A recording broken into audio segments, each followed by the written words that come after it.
My name is Maya Hollis, and for most of my life, I thought the problem was me. That is what happens when a story gets told around you for long enough. You stop asking whether it is true. You start adjusting yourself to fit it.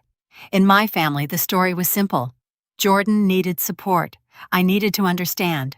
Jordan made mistakes because he was young, pressured, talented, misunderstood. I made mistakes because I was difficult. If Jordan forgot something, someone helped him.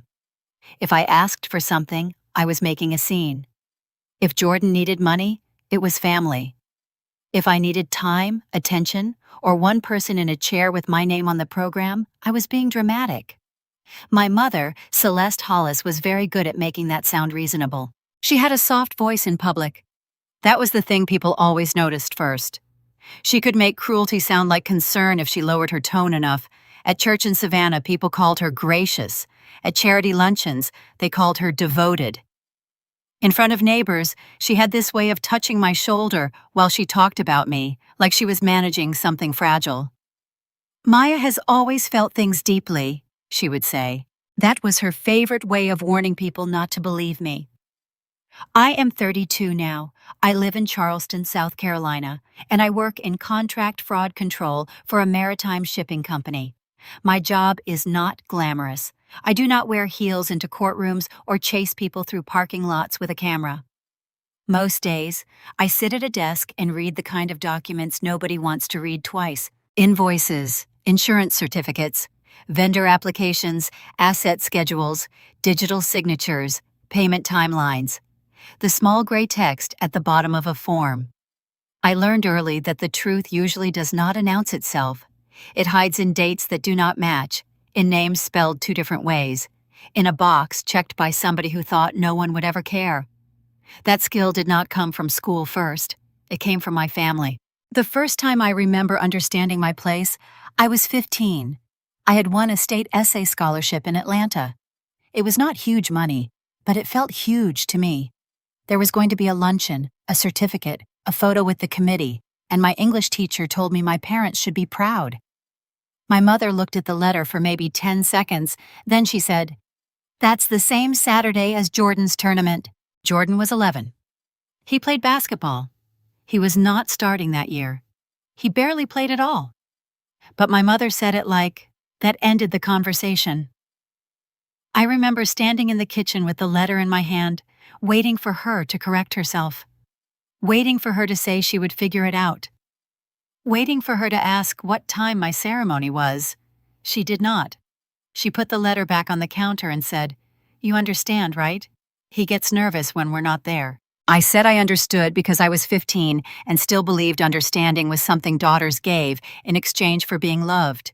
My father, Raymond, was working a job outside Augusta that weekend. He called me the night before and said he was sorry. He sounded tired. I told him it was fine. It was not fine. My English teacher drove me to Atlanta. She wore a navy dress and bought me a lemonade afterward. When the photographer asked where my parents were, I said my brother had a game. The photographer smiled like that made sense. That was the part that stayed with me. Not that my mother missed it. That other people accepted the explanation so easily. 3 years later, I gave a speech at my high school graduation. Salutatorian, 4 minutes. I had practiced it in my room until I could say it without looking down. My mother came that time. She sat near the middle with Jordan, who was 14 and angry because his summer league coach had scheduled a practice 2 counties over. Halfway through the ceremony, I saw her stand. At first, I thought she was going to the restroom. Then I saw Jordan stand too. I watched them move sideways through the row while the principal was still calling names. My mother did not look back. She held her purse close to her body, like she was escaping something inconvenient. Afterwards, she texted me, "Proud of you, honey. Send pictures." There were no pictures of us together. By then, I had started doing something I did not have a name for yet. I started keeping mental records. Not because I planned revenge, not because I thought anyone would ever ask me to prove how it felt. I just needed a private place where reality stayed the same. Because in our house, reality changed depending on what Celeste needed. If I said she missed my scholarship luncheon, she said I knew Jordan's game was important. If I said she left my graduation, she said she had no choice. If I said I was hurt, she said, "Maya, you make everything sound worse than it was." That sentence followed me for years. When I was 23, I almost believed I had outgrown it. I had finished school, moved to Charleston, and interviewed for an internship with a logistics firm in Savannah. It was the kind of opportunity that could have changed everything for me. The hiring manager liked me. He told me my attention to detail was exactly what they needed. I made the mistake of telling my mother. She sounded happy on the phone, warm even. "That's wonderful," she said. "See? Things work out when you stop worrying so much." 2 weeks later, the offer disappeared. The company told me they had decided to go in another direction. I accepted it. I cried for one night, then told myself rejection was normal. People lost opportunities every day. I did not learn the truth until years later at a compliance conference in Columbia. The same hiring manager recognized my name on a panel badge. He looked uncomfortable before he even shook my hand. He said, "I owe you an apology." I thought he meant for not hiring me. He meant for believing my mother. Celeste had called him after I told her about the interview. She said she was worried I might not be emotionally steady enough for a high-pressure environment. She said I had a history of taking disappointment badly. She said she hated to interfere, but she wanted to protect everyone involved. She protected herself. That was the day I understood my mother had not simply failed to show up for me. She had been showing up in places I never invited her, carrying a version of me I did not recognize. A version that made her look caring. A version that made me look unstable. After that, I made a rule. Do not give Celeste information until it is already too late for her to use it. I did not write it down. I did not announce it. I just started living by it. New jobs, new friends, new addresses, new plans. She got the smallest possible version, and only after it could not be taken from me. At first, I felt guilty, then I felt safer. The strange thing is, that rule became the beginning of the skill that later saved me. I learned to listen more than I spoke. I learned to notice what people asked first when they were scared. I learned that a person's story and a person's paperwork often say different things, and when they do, the paperwork usually tells you where to start. Back then, I did not know any of that would matter. I only knew I was tired of being told I was too sensitive for remembering what happened. I was not too sensitive. I was keeping records before I ever had a job that paid me to do it. I used to think privacy was something people earned when they became adults. In my family, privacy was treated like betrayal. If I did not tell my mother where I was applying, who I was seeing, what I was saving for, or what I was hoping would happen next, she called it distance. She said I was shutting the family out. She said I had become secretive since I moved to Charleston. What she meant was that I had stopped handing her tools. I did not understand that clearly at 23. I only knew that every time I gave Celeste something tender, it came back to me with fingerprints on it. The internship in Savannah was the first time I saw the whole shape of it. For months after that offer disappeared, I blamed myself. I replayed the interview in my head while I drove to work. I wondered if I had sounded too eager, too careful, too stiff. I wondered if I had missed a question, or smiled at the wrong time, or made myself seem inexperienced. That was the version of life my mother had trained me to believe. If something went wrong for me, I looked inward first. When I met the hiring manager years later at that compliance conference, I almost walked past him. He was older than I remembered, with gray at his temples and a name badge clipped crooked on his jacket. He said my name before I recognized him. "Maya Hollis?" I shook his hand. I expected small talk. Instead, he looked at the carpet and said, "I handled something badly back then." I did not know what he meant. Then he told me my mother had called him. Not angry, not demanding. That would have been easier to hate. Celeste had called in the voice she saved for public use. Soft, worried, careful. She told him she knew I was talented, but I had always struggled with pressure.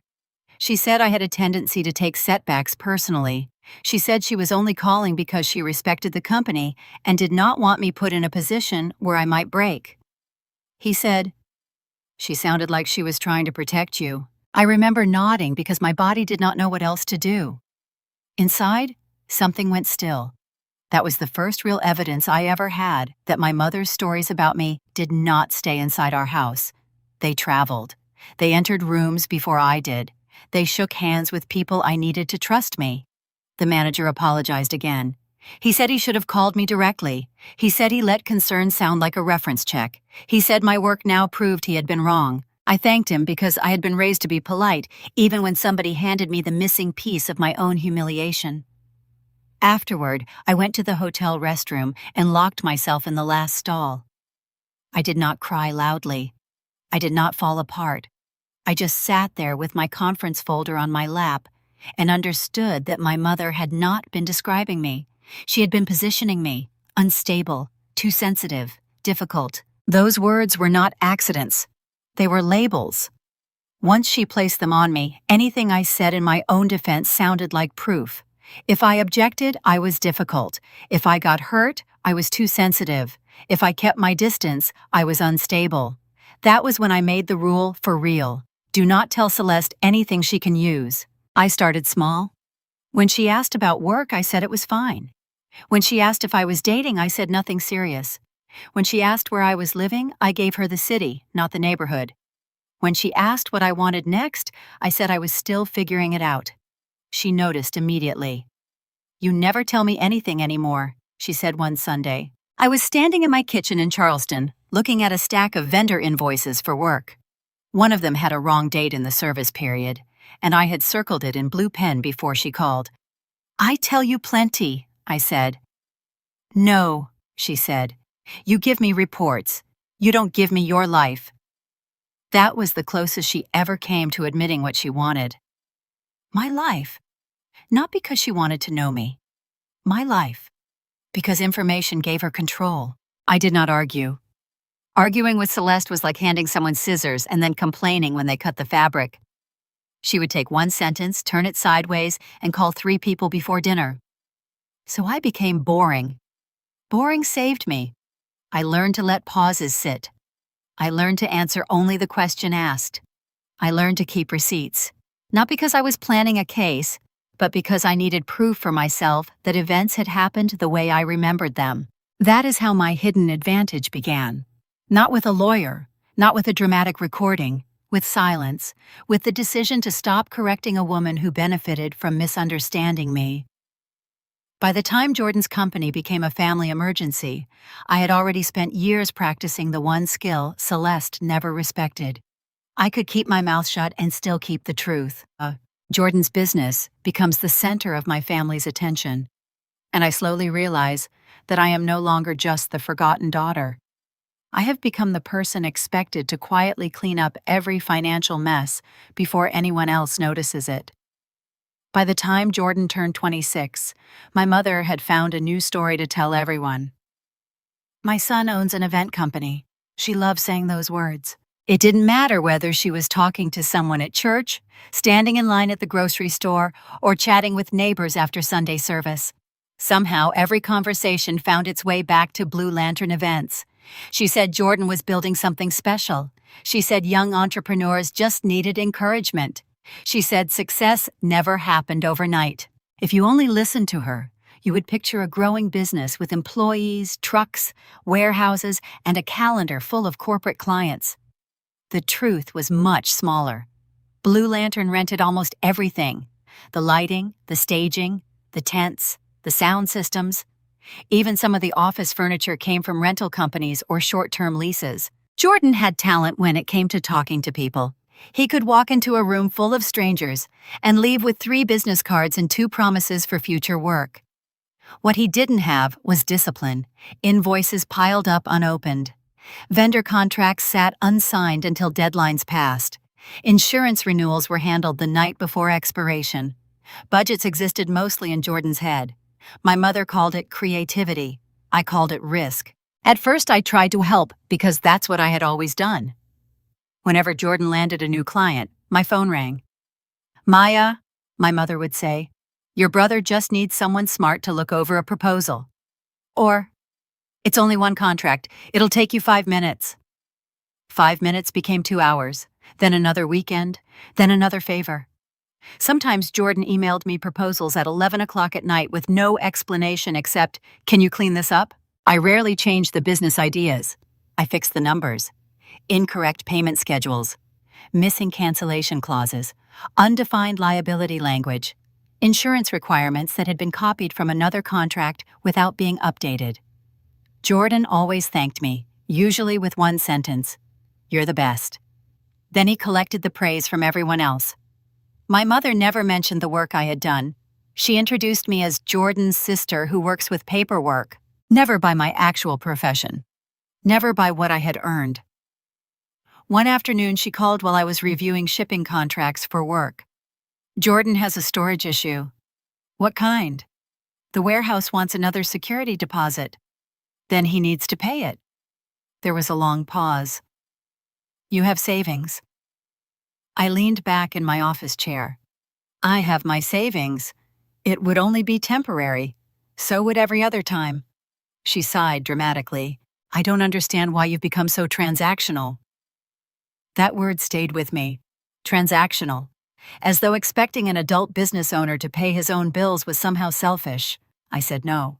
She hung up without saying goodbye. 3 days later, my aunt called. She asked if everything was okay between me and Jordan. I asked why. She hesitated before saying, "Your mom said you're refusing to help because you think his company is beneath you." I almost laughed. Not because it was funny, because it was efficient. Celeste never argued with me directly for long. She outsourced the pressure. She would tell one relative. That relative told another. By Sunday dinner, I had become the villain in a story I didn't even know had been written. After that, the requests kept changing. Could I review an equipment lease? Could I explain an insurance certificate? Could I rewrite a proposal before an investor meeting? Could I pay a storage invoice just until next month? Each request looked different. The pattern never changed. Jordan made promises. Someone else needed to absorb the consequences. One evening, he drove to Charleston without warning. He showed up outside my apartment carrying 2 coffees. I figured we could catch up. We sat on a bench overlooking the marina. For almost 20 minutes, we talked about baseball, traffic, and the weather. Then he finally reached into his backpack. "I actually brought something." Of course he had. It was a vendor agreement. 34 pages. He smiled. "I know this isn't really your thing." I looked at him. "This is exactly my thing." He laughed. "See? That's why you're perfect." Perfect. Not because I was his sister. Because I solved problems he created. I flipped through the agreement.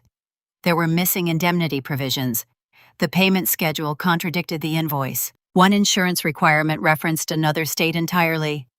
I handed it back. "This needs to be rewritten." "You could do it?" "You could hire an attorney." "We can't afford one." "You can't afford not to." Jordan looked genuinely confused. He wasn't manipulating me in that moment. He honestly believed family existed to close whatever gap money couldn't. I realized then that my mother hadn't only protected him from consequences, she had protected him from understanding consequences even existed. I didn't rewrite the contract. I told him what needed fixing. He looked disappointed all the way back to his truck. That night, my mother left me a voicemail. "You know your brother has always looked up to you." I deleted it. The next morning she texted, "Family should help family." I didn't answer. The following weekend, another cousin asked why I suddenly hated Jordan. That was the moment I understood something important. Every time I said no, my mother immediately filled the silence with a story. Not for Jordan, for everyone else. She couldn't control my decisions anymore, so she controlled the explanation. That changed something inside me. Before then, I thought every favor was separate. A storage payment, a contract review, an insurance question, a proposal. Now I saw them as one long trail. Money, paperwork, obligations, promises made with someone else's resources. Without realizing it, I had stopped looking at my family emotionally. I had started looking at them the same way I reviewed contracts at work. Patterns mattered more than excuses. And the pattern surrounding Blue Lantern events wasn't growth. It was dependency dressed up as ambition. Blue Lantern gets close to the kind of contract Celeste has been waiting for, and the stakes become bigger than family favors. For the first time, Jordan's weak paperwork is tied to public money, public reputation, and legal risk. The Harbor Light contract arrived in our family like a winning lottery ticket. At least, that was how my mother talked about it. She called me on a Tuesday evening while I was making dinner. I remember the sound of the cutting board under my knife, the little rhythm of it, steady and normal. Then Celeste's name lit up my phone, and normal stopped. "Maya," she said before I even finished saying hello, "your brother has been selected for something huge." I did not answer right away. With Jordan, huge usually meant expensive. What happened? Blue Lantern is a finalist for the Harbor Light Foundation Gala. I knew the name. Everyone along the Georgia coast knew Harbor Light. They raised scholarship money for low-income students from coastal counties. They had donors, board members, local press, and enough public trust that businesses treated their events like a badge of honor. "That's a serious contract," I said. "I know," my mother said. "Isn't it wonderful?" Her voice had that bright edge she got when she had already decided how everyone else should feel. Jordan got on the phone next. He sounded excited, but under the excitement, I heard something else. Pressure. "They want a full vendor packet by Friday," he said. "Insurance, equipment list, safety plan, financial capacity statement, normal stuff?" Normal stuff. People who say normal stuff usually have not read the normal stuff. I asked him who was preparing the packet. There was a small silence. Then my mother came back on. "Well, that's actually why I called." I looked down at the knife in my hand and set it flat on the counter. "No." "Maya." "No, Mom. You don't even know what I'm asking." "I know the shape of it." She laughed, but there was no warmth in it. "We just need you to look over a few pages. You do this kind of thing every day." "I do it for my employer." "And you're very good at it. That's why your brother trusts you." That was how she always tried to dress obligation as praise. I asked Jordan to email me the requirements first, not the application, not anything he wanted me to fix, just the requirements from Harbor Light. 15 minutes later, the file came through. It was 22 pages. The first page alone told me Blue Lantern was not ready. Harbor Light required proof of commercial general liability insurance with a minimum $2 million aggregate limit. Equipment schedules had to identify whether assets were owned, leased, or subcontracted. Any leased equipment had to include rental agreements and certificates from the owner. Stage and lighting structures required inspection records. Vendors had to disclose any guarantors, managing partners, or affiliated individuals attached to financial capacity. That last line made me sit up straighter, though I did not yet know why. I read the packet twice. Then I called Jordan. "Do you own enough equipment to satisfy this?" He gave me a loose answer. "We have access to everything." "That's not what I asked." "We use regular vendors. It's fine." Harbor Light is asking for ownership status. Owned, leased, or subcontracted. Those are different legal categories. He got quiet. My mother took over again. "Maya, don't make this harder than it needs to be. It is already hard if the documents do not match reality." "Reality is that Jordan has a chance here." "No, reality is that he has requirements." She sighed into the phone like I was the problem. "This is exactly what I mean. You always find the one negative thing." There it was, the pivot. When facts became inconvenient, Celeste made the person reading them the issue. I told her I would not sign, certify, prepare, or submit anything for Blue Lantern. I would look at the vendor requirements and tell Jordan what needed professional attention. That was it. She agreed too quickly. That should have warned me. The next morning, Jordan sent over a draft asset schedule. It listed tents, generators, uplighting kits, soundboards, truss systems, and one full stage lighting rig valued at $52,900. Beside the lighting rig, under ownership status, someone had typed, "Owned by Blue Lantern Events." I stared at that line longer than I should have. Not because I knew it was false, because it was too clean. Jordan's paperwork was never clean. His invoices had formatting issues.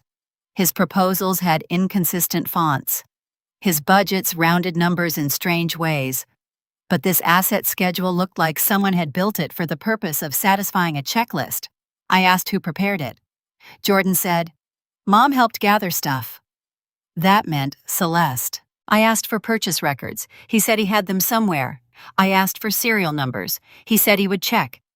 I asked for the insurance certificate. He said Mom had already handled that part. Every answer pointed away from him. Every answer pointed toward her. By Thursday afternoon, Celeste called again. "Jordan wants you to stop by the warehouse when you're in Georgia next week." "I'm not scheduled to be in Georgia." "You could be." "I have work." "It's one afternoon, Maya. Harbor Light wants to see that the family is behind him." That sentence bothered me. Harbor Light did not care whether the family was behind Jordan. Harbor Light cared whether his company could deliver a safe event and not expose the foundation to liability. But Celeste had already blurred the line. Business requirement became family loyalty. Compliance became betrayal. I told her I could come the following week for 1 hour as a family courtesy, not as a representative of Blue Lantern. She said, "Of course." Again, too fast. After we hung up, I opened a blank folder on my laptop and named it Blue Lantern Notes. I did not know I was starting an evidence file. I only knew I did not trust verbal explanations. I saved Harbor Light's requirement packet. I saved Jordan's asset schedule. I saved the email timestamps. I saved the version history that showed the asset schedule had been edited from Celeste's home computer account before Jordan sent it to me. That detail was small. At the time, it only confirmed what I already suspected. My mother was deeper in the packet than she admitted. Still, I did not think fraud, not yet. I thought exaggeration.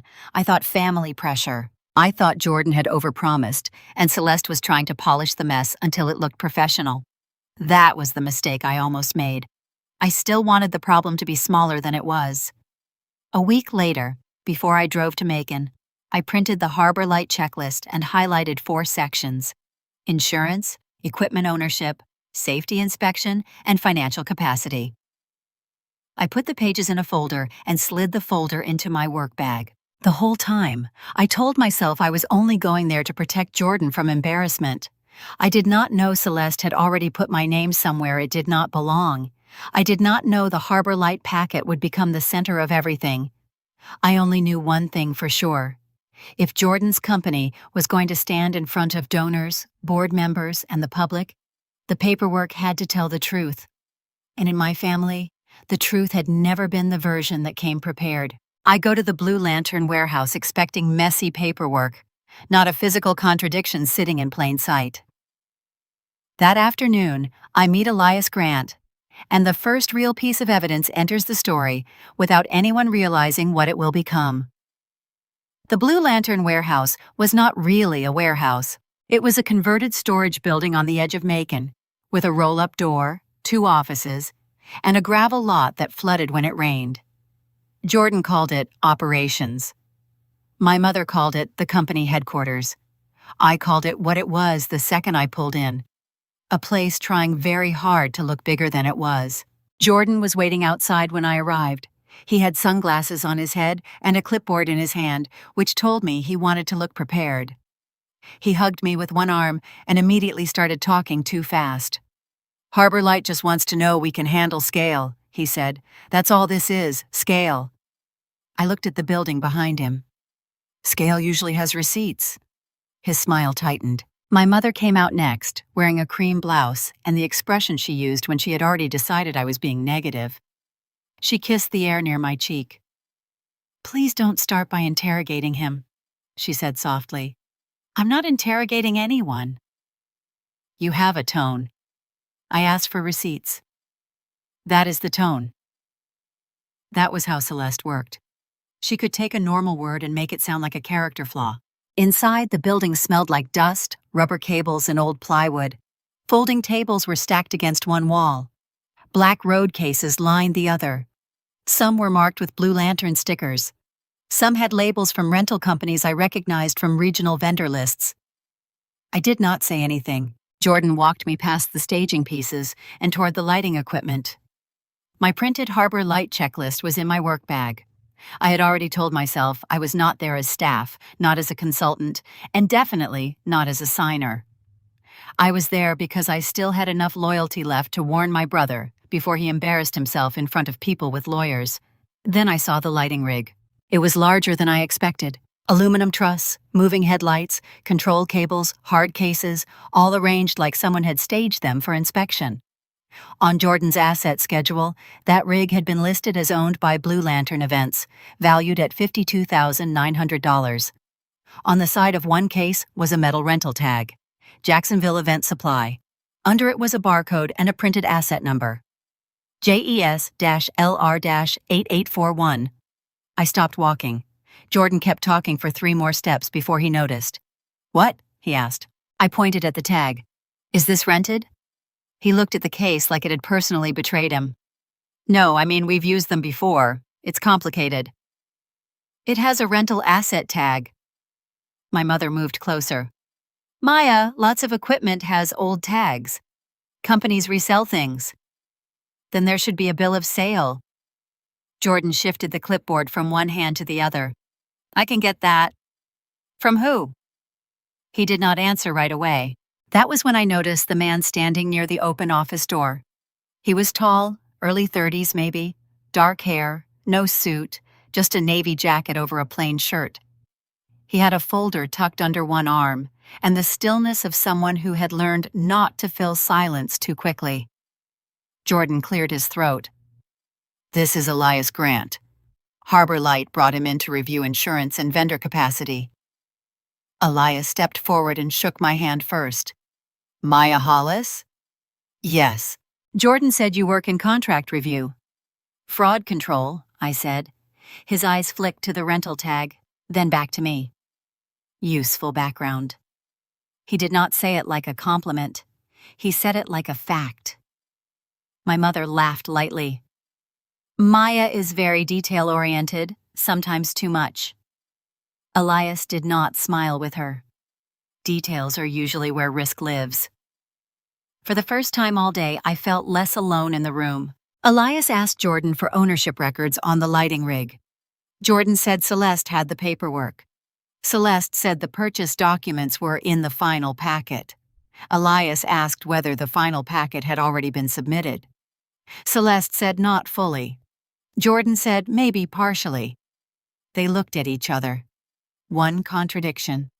2 answers. I took out my phone. I did not make a show of it. I did not announce that I was documenting anything. I stepped to the side, angled the camera, and took one clear photo of the rental tag and the case beside it. Then I took a second photo wide enough to show the rig in the Blue Lantern warehouse. I did not edit them. I did not crop them. I did not send them to myself with a dramatic subject line. I let the originals stay on my phone with the date, time, and location intact. That was not paranoia. That was training. At work, altered evidence became an argument. Original evidence became a starting point. Elias saw me take the photos. He said nothing. That mattered to me later. He did not encourage me. He did not warn me. He simply continued doing his job. "Jordan," he said, "for Harbor Light's purposes, ownership status needs to be accurate. Owned, leased, or subcontracted. If it's leased, that's not automatically disqualifying. But the certificate and liability chain have to match." My mother folded her arms. "This is a community event, not a federal audit." Elias looked at her. "Insurance carriers do not price risk based on community feeling." Jordan gave a nervous laugh. Nobody joined him. We moved through the rest of the equipment. I noticed more inconsistencies, but none as clean as the rental tag. Some serial numbers were missing. A generator listed on the schedule was not on site. 2 tent packages had labels from different vendors. It was messy, but mess could be explained. The lighting rig was different. That was a physical object contradicting a written claim. When I left, my mother followed me into the gravel lot. "You embarrassed him." "No, the tag embarrassed the asset schedule." Her face changed for 1 second. Not anger, calculation. Then she softened again. "I know you think you're helping, but Jordan needs support right now, not suspicion. If the documents are clean, suspicion won't hurt them." She did not like that. On the drive back to Charleston, I pulled into a gas station and opened a new folder on my phone. I named it Blue Lantern Original Photos. I moved nothing. I copied the images, kept the originals where they were, and saved the Harbor Light checklist beside them when I got home. That photo did not prove fraud. Not yet. It proved one thing only. Blue Lantern had claimed ownership of something with somebody else's rental code on it, and for the first time, the story my family was telling had a number attached to it. The story my mother tells about me begins spreading faster than the truth. Then one careless email shows me that keeping me away from the paperwork was never an accident. A week after my visit to the Blue Lantern warehouse, life looked almost normal again. I went back to Charleston. I went back to work. Cargo disputes, insurance renewals, contract amendments. My days were filled with documents that actually wanted to tell the truth if you read them carefully enough. At home, I tried not to think about Jordan's warehouse. I had done what I believed a sister should do. I had pointed out the obvious risks. Whether Jordan fixed them was his responsibility. At least that's what I kept telling myself. Then the phone calls started. Not from Jordan. From relatives. My Aunt Denise called first. "I heard you really embarrassed your brother." I frowned. "What are you talking about?" "Your mom said you treated him like a criminal in front of the Harbor Light people." I asked about ownership records. There was silence. Then she laughed awkwardly. "Well, your mother said you kept trying to prove he was lying." That conversation lasted less than 3 minutes. It stayed with me all day. 2 days later, my cousin Eric texted, "Jordan finally catches a break and you still can't be happy for him?" I stared at the message. Nobody had asked me what actually happened. Nobody had asked Jordan what documents he had. The story had already been written. All anyone needed to know was that Maya couldn't stand seeing her brothers succeed. That afternoon, my mother called. I let it ring twice before answering. She sounded cheerful. "I heard you've been talking about Jordan's business." I answered questions. "You could have answered differently." I answered honestly. She sighed. Sometimes honesty isn't the most helpful thing. That sentence settled into me in a way I couldn't explain. Because she didn't deny the facts, she simply ranked family image above them. "You made him feel small," she continued. "I asked for paperwork." "You always do this." "Do what?" "You make people feel like they're being investigated." I almost smiled. The irony was almost funny. I investigate contracts. I wasn't investigating my brother. I was reading exactly what Harbor Light required him to provide. Before I could answer, she added something else. "I wish you could just be proud of him." Then she hung up. She had become very skilled at ending conversations before anyone else could respond. That way, her version was always the last one people remembered. A few days later, I was sitting at my desk finishing a vendor review when a notification appeared on my computer. A new email. The sender was my mother. The subject line simply read, "Final vendor packet." For a second, I assumed she meant to send it to me. Then I noticed the greeting. Jordan. My mother had hit reply all. My address had been included because I had been copied on the first email days earlier when Jordan originally sent me Harbor Light's requirement checklist. She hadn't noticed. I read exactly 3 lines before my stomach tightened. "Don't let Maya see the final version. She'll ask too many questions. Just send her the checklist if she asks again." That was it. No explanation, no context, no attempt to soften it. 3 ordinary sentences, but they changed everything. Because until that moment, I had still been giving my mother the benefit of the doubt. I thought maybe she simply wanted Jordan to feel confident. Maybe she believed I focused too much on details. Maybe she honestly thought I was overreacting. The email destroyed all of those possibilities. She wasn't trying to protect Jordan from unnecessary worry. She was trying to protect documents from me. I read the email 5 more times. Not because it was complicated, because it was unbelievably simple. Intent. That was the word that came to mind. At work, we talked about intent constantly. Mistakes happen. Missing paperwork happens. Typos happen. Intent changes everything. Someone hiding information knows there is information worth hiding. I didn't forward the email. I didn't reply. I didn't call my mother. Instead, I downloaded the original message exactly as it arrived. I saved the full email, including the metadata, timestamps, routing information, and recipient list. Then I created a second folder beside the photo archive on my computer. Blue Lantern Correspondence. The warehouse photos went into one folder. The Harbor Light checklist stayed in another. The email went into its own file. I wasn't building a case, not yet. I was organizing reality. That evening, Jordan called. His voice sounded tired. "Mom said you got one of the emails by mistake." "I did." "You can ignore that." I wasn't planning to answer it. "It doesn't mean anything." I waited. Eventually, he filled the silence himself. "She just worries." I looked out the apartment window toward the marina. "No," I said quietly. "She plans." Jordan didn't answer. After a few seconds, he changed the subject entirely and started talking about weather forecasts for an outdoor event. It was the first time I noticed something new. Jordan never defended the facts. He defended my mother's intentions. There was a difference. Whether he realized it or not, he had spent years accepting her explanations instead of examining her actions. I wasn't ready to tell him that. I wasn't even sure he could hear it. Over the next 2 weeks, the stories kept spreading. Apparently, I had criticized Jordan in front of Harbor Light.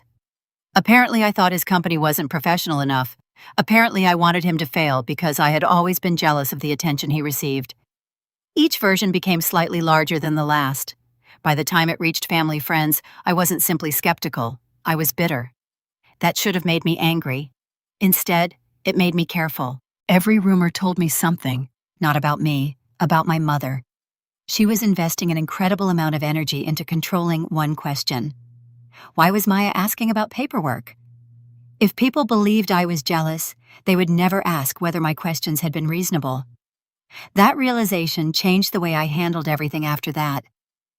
I stopped correcting rumors, I stopped defending myself, I stopped trying to win conversations that had already been decided before I entered them. Silence became something different. Not surrender, observation.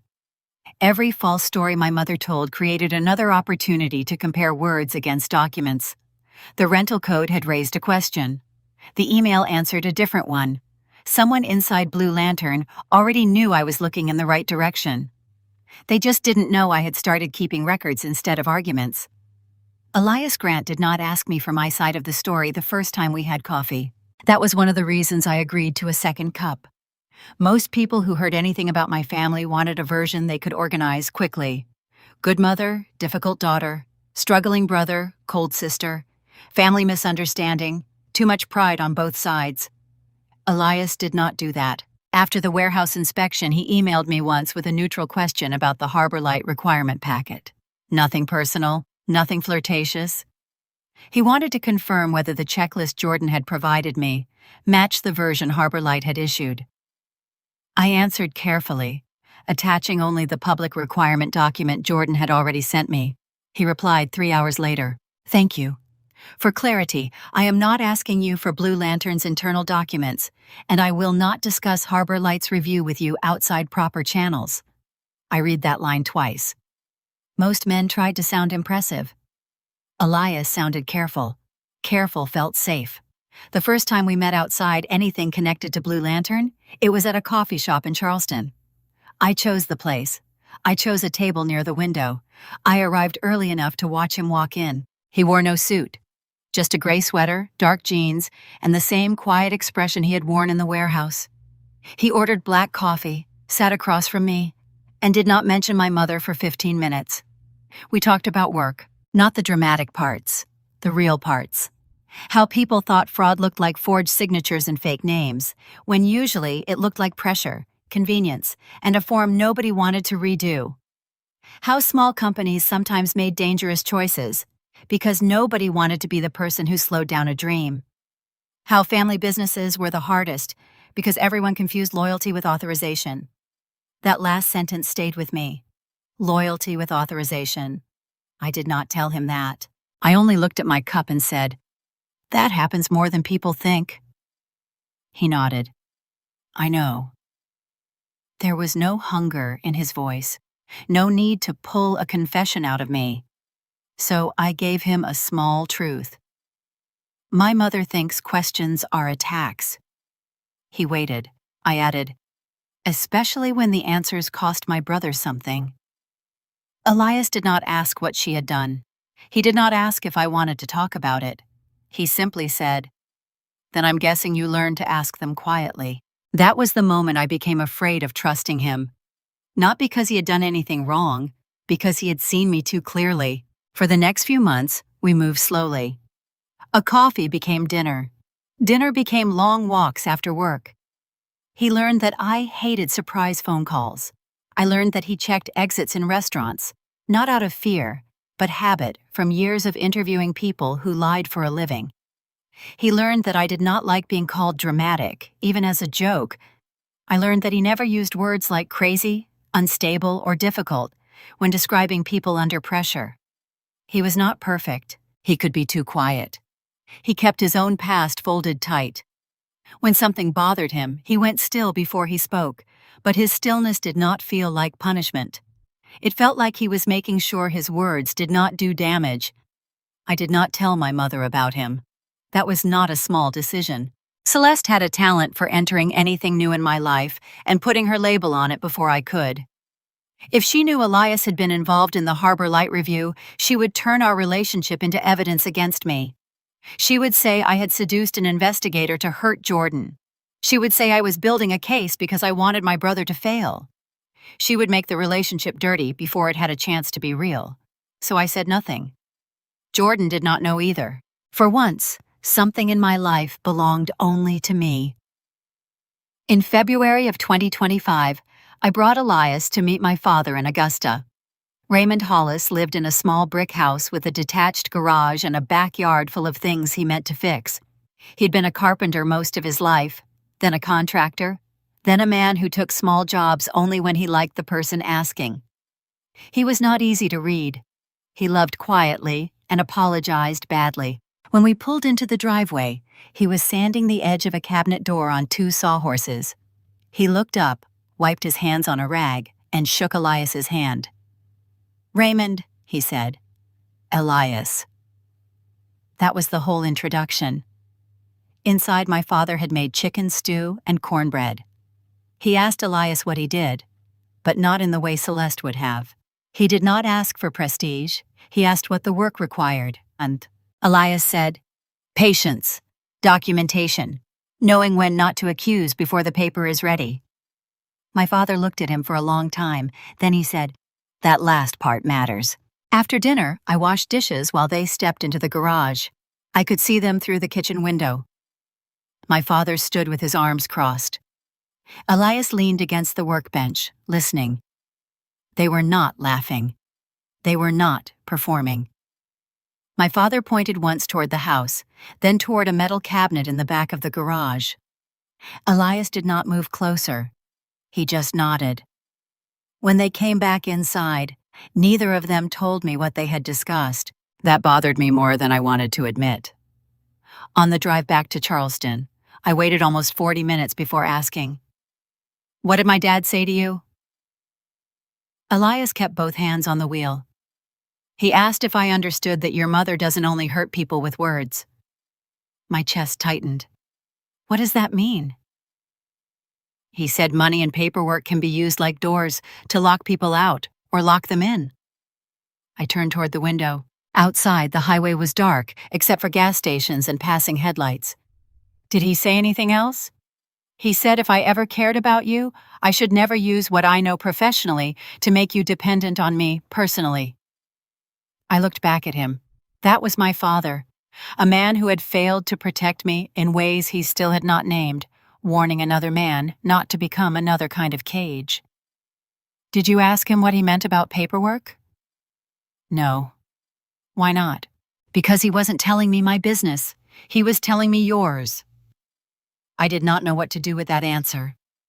Part of me wanted Elias to push, to ask, to uncover whatever my father clearly knew. Another part of me was relieved he did not. That was the line between help and control. Elias saw it. Celeste never had. After that trip, I started noticing my father differently. The way he changed the subject when Jordan's company came up. The way he asked if I checked my credit every year. The way he once said, "Keep your documents somewhere she can't access," then pretended he was talking about taxes. He knew something. I knew he knew something. But I was not ready to ask. That was the truth. People think discovery happens because someone finally gets brave. Sometimes it does. But sometimes your body knows the truth is too heavy to pick up before you have a place to set it down. Elias became that place slowly. Not because he rescued me, because he refused to take over.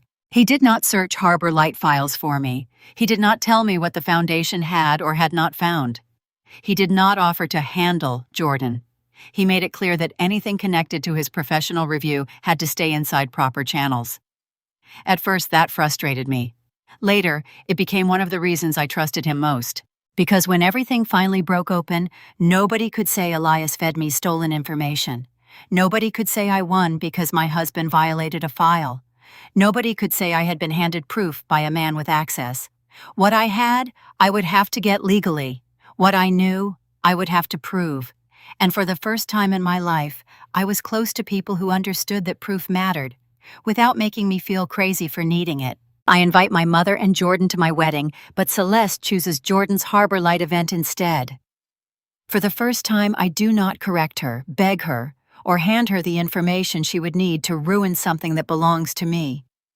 Elias proposed in November of 2025, on the small dock behind the house we were renting in Charleston. There were no cameras, no hidden friends, no dramatic speech that sounded written for strangers. He stood beside me while the water moved dark under the boards, and he said, "I want to build a life with you. Not around your family, not against them. With you." That was the first proposal I could have accepted. Not because of the ring, though it was beautiful. Not because of the setting. Because he understood that I did not want marriage to become another battlefield where Celeste got to decide what counted as love. I said yes. Then I cried for about 30 seconds, which surprised both of us. Elias did not wipe my face or tell me not to cry. He just stood there, holding my hand, like my feelings were allowed to finish before anyone tried to manage them. We decided on a small wedding, almost immediately. April 18th, 2026. A restored greenhouse in Beaufort, South Carolina. 58 guests. No bridal party large enough to need a spreadsheet. No family performance. No receiving line where I would have to watch my mother smile for people who had no idea what she had done to earn that seat. I wanted warm light, simple flowers, good food, and people who had shown up for me without needing to be praised for it. Elias agreed to all of it. When we made the guest list, my mother's name sat on the page longer than any other. Celeste Hollis. I stared at it while Elias washed coffee mugs in the sink. "You don't have to invite her," he said. "I know. But knowing and doing were not the same thing." There is a strange grief in not inviting your own mother to your wedding, even when she has earned the distance, even when every logical part of you understands the risk. Some smaller part still wants to give her one more chance to become the person you needed when you were 15. So I invited her. I invited Jordan too. I sent the digital invitations on January 12th. The system showed when each guest opened theirs. I did not watch everyone's read receipt, but I watched hers. Celeste opened it the next morning at 7:43 a.m. No reply. Jordan opened his 2 days later. No reply. I told myself not to care. Then I checked again that night. Still no reply. That was the embarrassing part of healing.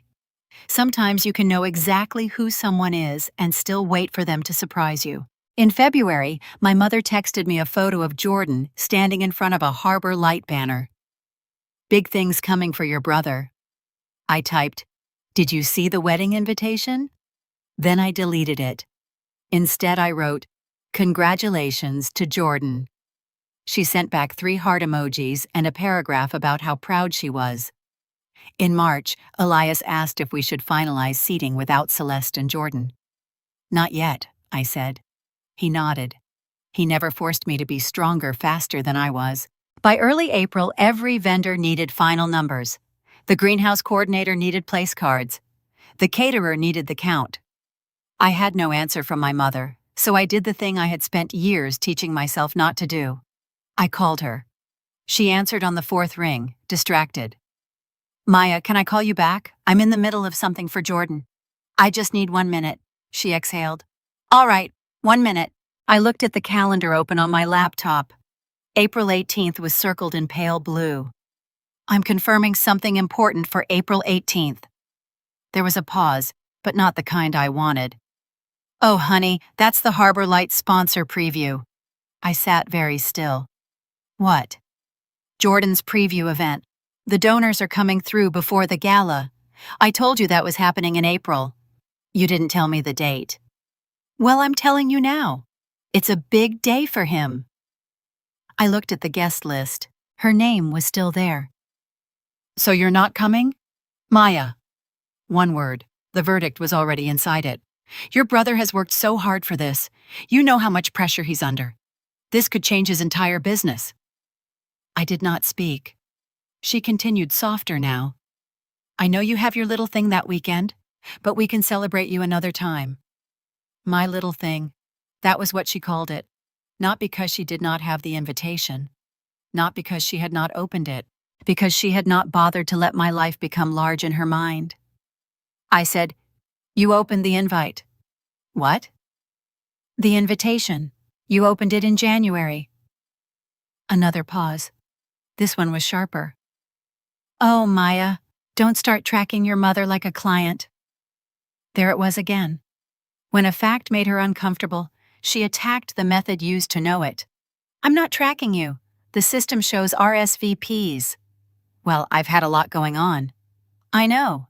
Then don't make this ugly. I almost laughed, but my chest hurt too much. She had called my wedding a little thing, chosen Jordan's sponsor preview, and somehow I was the one making it ugly. I could have corrected her then.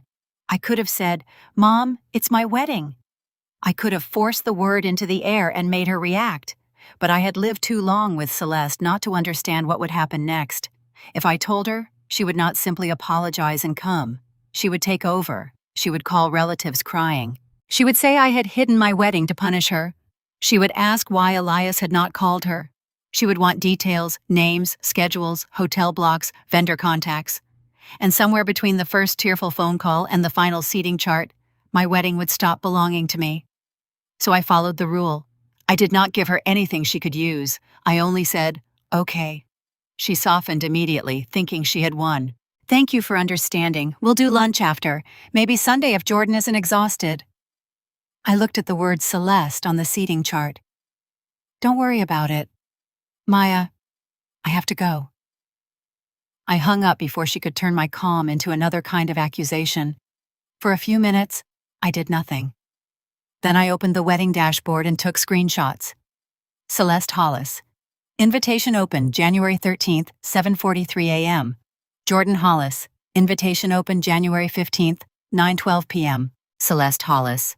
No RSVP. I saved them in a folder named Wedding Records. Not because I planned to use them in court, because I was done letting people tell me I imagined being ignored. Then I opened my text thread with Celeste and saved her message about Jordan's sponsor preview. I also typed a short note to myself with the date and time of the call, because voice calls disappear unless you make them real somewhere.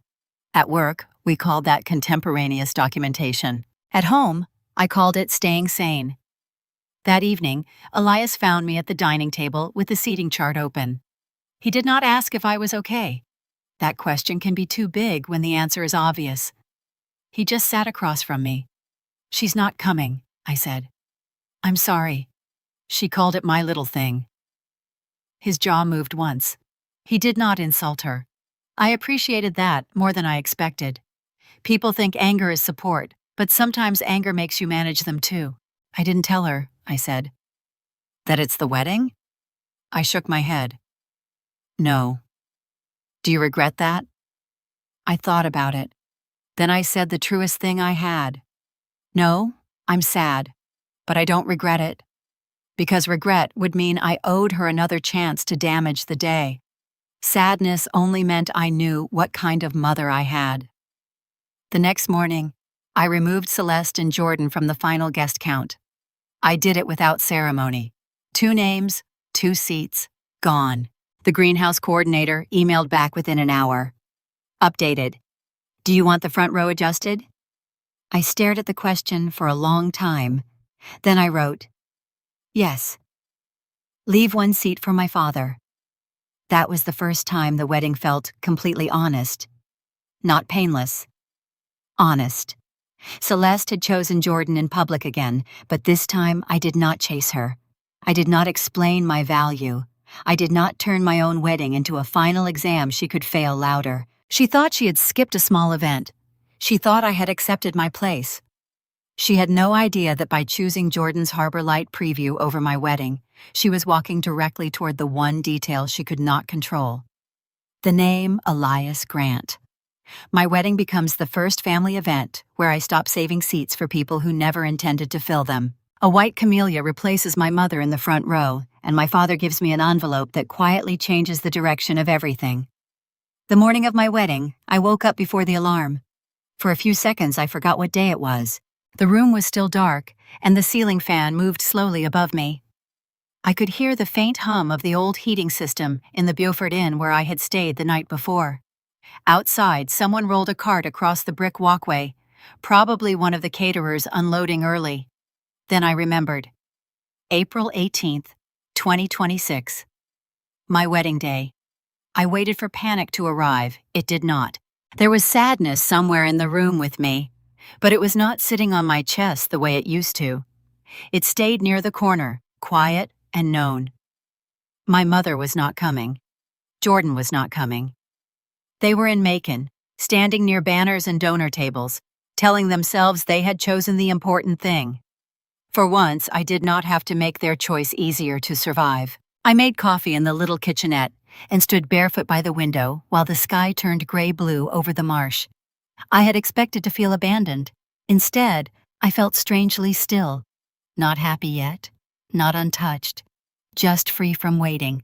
The greenhouse was already warm when I arrived. It had old glass panels, whitewashed brick, hanging ferns, and rows of simple wooden chairs. No chandeliers, no velvet ropes. Nothing that needed to impress a woman who had spent my whole life deciding my joy was only acceptable if it did not inconvenience Jordan. The coordinator, Elise, met me near the entrance with a clipboard. Everything is on schedule, she said. Catering is setting up. Florals are here. Your father arrived about 10 minutes ago. My father is early? She smiled. Very. That sounded like him. Raymond had never known how to make a speech when I needed one, but he knew how to be early. He knew how to check parking. He knew how to carry boxes without being asked. He knew how to stand near the edge of a room and make sure the practical things did not fall apart. I found him outside the bridal room, holding a small paper bag from a bakery and a garment bag over one shoulder. His suit was navy. His tie was crooked. His shoes had been polished so hard they looked almost new. He looked at me for a long second. Then he said, "You look like yourself." It was the best compliment he could have given me. I took the paper bag from him. "What's this?" "Biscuits. You forget to eat when you're nervous." "I'm not nervous." He looked at me. I opened the bag. "Maybe a little." He nodded once, satisfied. Inside the bridal room, the dress hung on the closet door. Simple ivory. No beading heavy enough to bruise my shoulders. No train long enough to need 3 people managing it. I had chosen it because when I tried it on, I did not feel like I was pretending to be a bride. I felt like I was becoming visible. Elias sent one text at 10:14 a.m. "I'm here. I won't try to see you. I just wanted you to know I showed up early." I read it twice and set the phone down. A few minutes later, Elise came in with the final seating chart. "There's one thing," she said carefully. I knew before she pointed. The front row, bride's side, Raymond Hollis, Celeste Hollis, Jordan Hollis. Their names were still printed on the old draft. I had removed them from the final guest count, but the place cards had been made before I answered the coordinator's email. They were sitting on a side table in a neat little stack. White cards, black ink, names that had taken up space in my life, whether they earned it or not. "I'm sorry," Elise said. I can remove them now. I picked up my mother's card. Celeste Hollis. It looked harmless in my hand. That was the thing about names on paper. They did not show you the years underneath. They did not show the scholarship luncheon, the graduation row, the internship phone call, the warehouse, the rumors, the wedding invitation she opened and ignored. I turned the card over. Blank. For a second, I thought about tearing it. Then I realized that would still be giving her too much ceremony. Take these two away, I said, handing her Celeste's and Jordan's cards. And the seats? Leave one empty chair. For your mother? I looked at the front row through the open door. No. I walked to the floral table and found the small bundle I had brought myself. White camellias. When I was little, my father had planted a camellia bush by the front porch of our house in Savannah. It bloomed white every winter, clean and soft against the dark leaves. I loved those flowers. I used to touch them with one finger when nobody was watching. My mother caught me once. Don't, she said, sharp enough that I pulled my hand back like the flower had burned me. You ruin delicate things. I was 7. I believed her. For years after that, I looked at beautiful things like they belonged to someone else. That morning, I took one white camellia and placed it on the empty chair in the front row. Not for Celeste. For the little girl who had been told not to touch what was beautiful. The chair stayed empty, but it was no longer waiting. It was holding something I chose. My father saw it before the ceremony. He stood at the aisle entrance, looking at the flower, and his face changed in a way I almost missed. You remembered those, he said. I remember a lot. He nodded slowly. I know. There was weight in that answer. Before I could ask, he reached inside his jacket and pulled out a plain cream envelope. No writing, no seal beyond the tucked flap. I want you to take this. What is it? Not now. Dad. After the honeymoon, or when you feel steady, but not today. I looked at the envelope. It was thin, but the way he held it made it feel heavy. Is this about Mom? His eyes moved toward the empty chair with the camellia. It's about the truth. The word landed between us. Not explanation, not apology. Truth. I took the envelope and slid it into the inside pocket of my small bridal bag. Part of me wanted to open it immediately. The other part knew my father was right. Some things should not be allowed to walk down the aisle with you. A few minutes later, Elise lined us up. There was no dramatic music swell at first, just the soft sound of guests shifting, someone whispering, the faint clink of glass from the reception area. Then the strings began. My father offered me his arm. I took it. Halfway down the aisle, I saw Elias. He was standing under the arch, hands folded in front of him, looking at me like he had never once wondered whether I was too much. That was when the grief moved. Not away, just aside, enough for joy to pass through. I noticed the front row as we approached it. My father's seat waiting. The white camellia resting where my mother would have sat if she had chosen me. No one else knew what it meant. That made it more mine. When my father placed my hand in Elias's, he did not let go right away. I should have stood up sooner, he said quietly. Not a speech, not enough to fix the past. But true. I'm here now, he added. I looked at him. I know. The ceremony was short.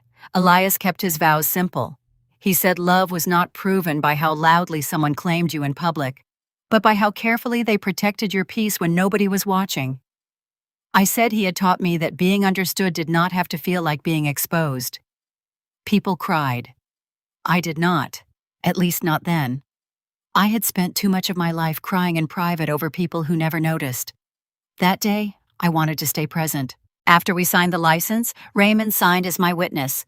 His hand shook slightly when he wrote his name. He pressed the pen hard, like he wanted the ink to stay forever. At the reception, the room felt full in a way my childhood never had. Not crowded, full. Friends from Charleston, a few co-workers, Elias's sister, my father, people who knew pieces of my story and did not require me to make it prettier for them. No one asked where my mother was. That may have been the kindest gift of the day. Near sunset, the photographer asked if I wanted a picture with the empty chair and the camellia. I almost said no. Then I said yes. I stood behind the chair, one hand resting lightly on the wooden back.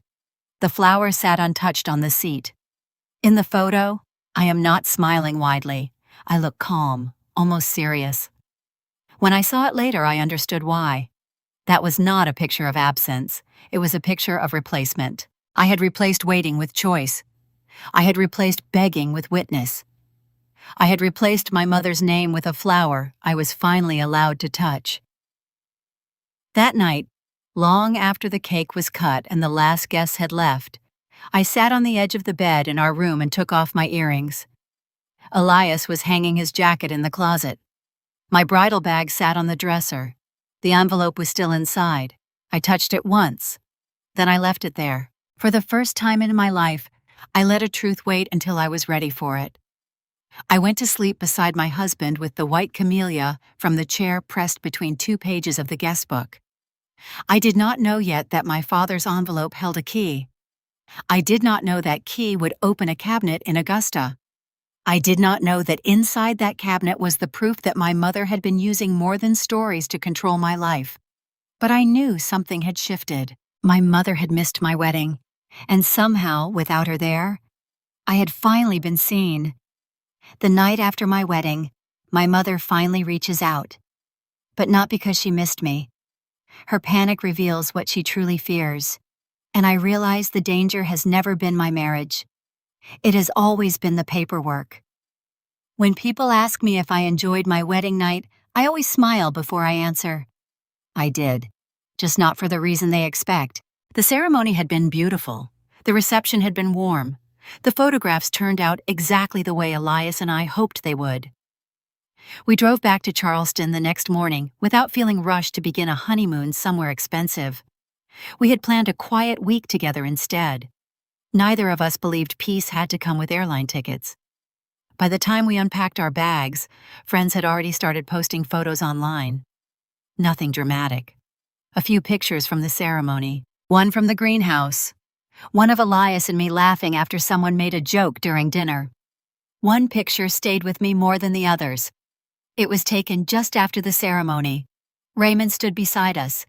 Elias had one arm around me. The white camellia chair was visible in the front row behind us. Simple, honest. Exactly the kind of photograph my mother hated. Because nothing in it could be rearranged into another story. That evening, I turned my phone onto silent and left it on the kitchen counter while Elias cooked dinner. For almost 6 hours, I forgot it existed. We ate on the porch, talked about paint colors for the guest room, argued playfully about whether the bookshelf should stay in the office. It was the most ordinary conversation I'd had in years. Ordinary felt luxurious. Around 11, I picked up my phone.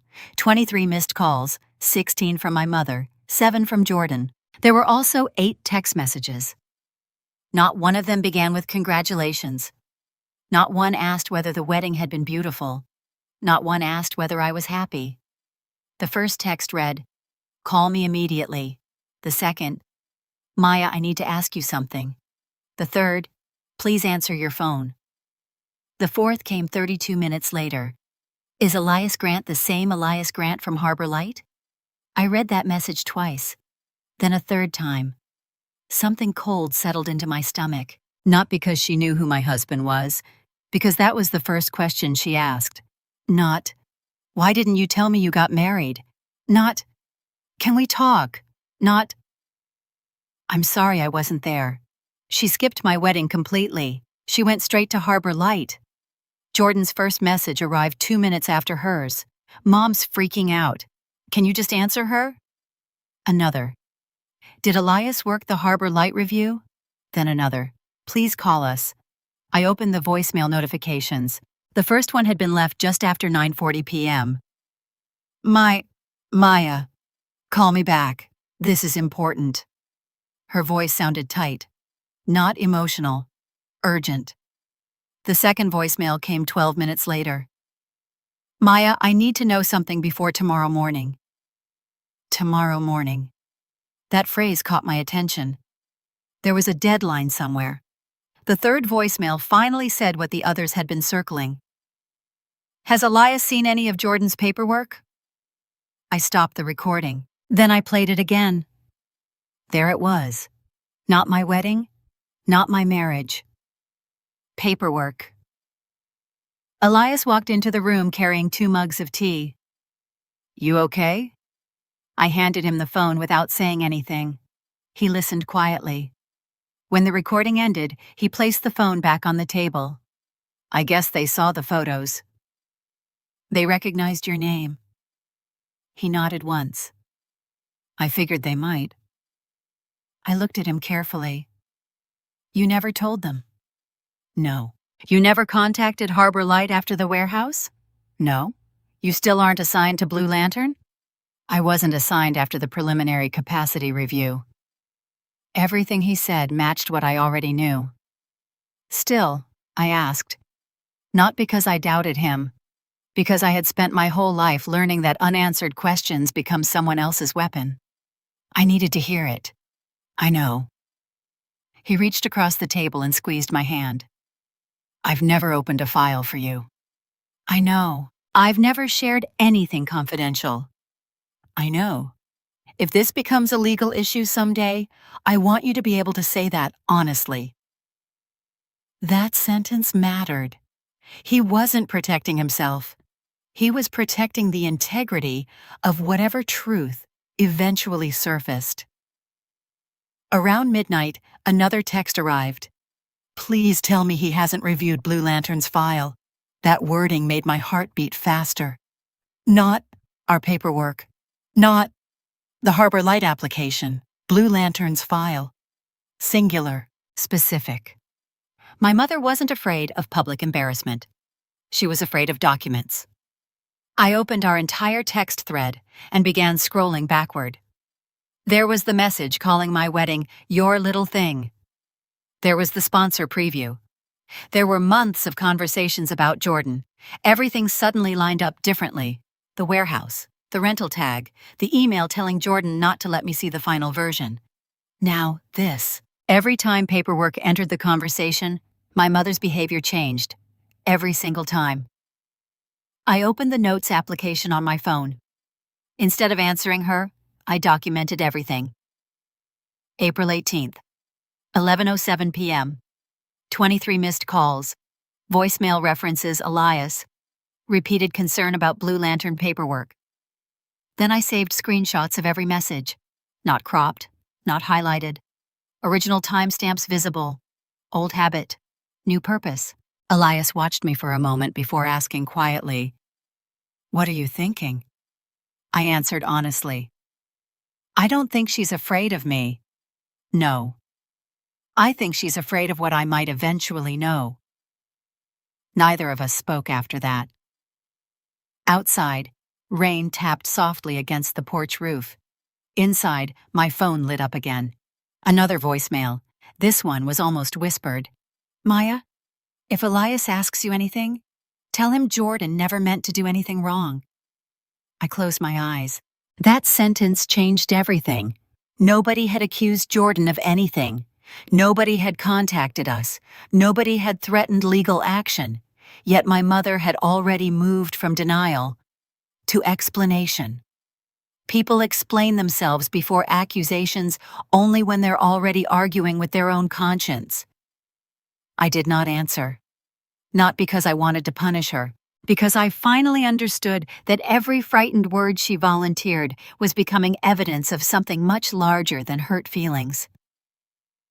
When I set the phone down, my eyes landed on the cream envelope Raymond had given me after the ceremony. It was still sitting on the bookshelf where I had placed it after we came home. Untouched. For the first time since the wedding, I walked over and picked it up. It felt exactly the same in my hand. Light. Ordinary. But now it no longer felt like a keepsake from my father. It felt like a door. If my mother's panic was this immediate, if hearing the name Elias Grant made her call 16 times in one evening, if the first thing she cared about after missing her daughter's wedding was whether someone had seen Blue Lantern's paperwork, then whatever my father had protected all these years was almost certainly connected to those papers. I looked at Elias. I think I'm ready. He didn't ask what was inside the envelope. He didn't reach for it. He simply nodded.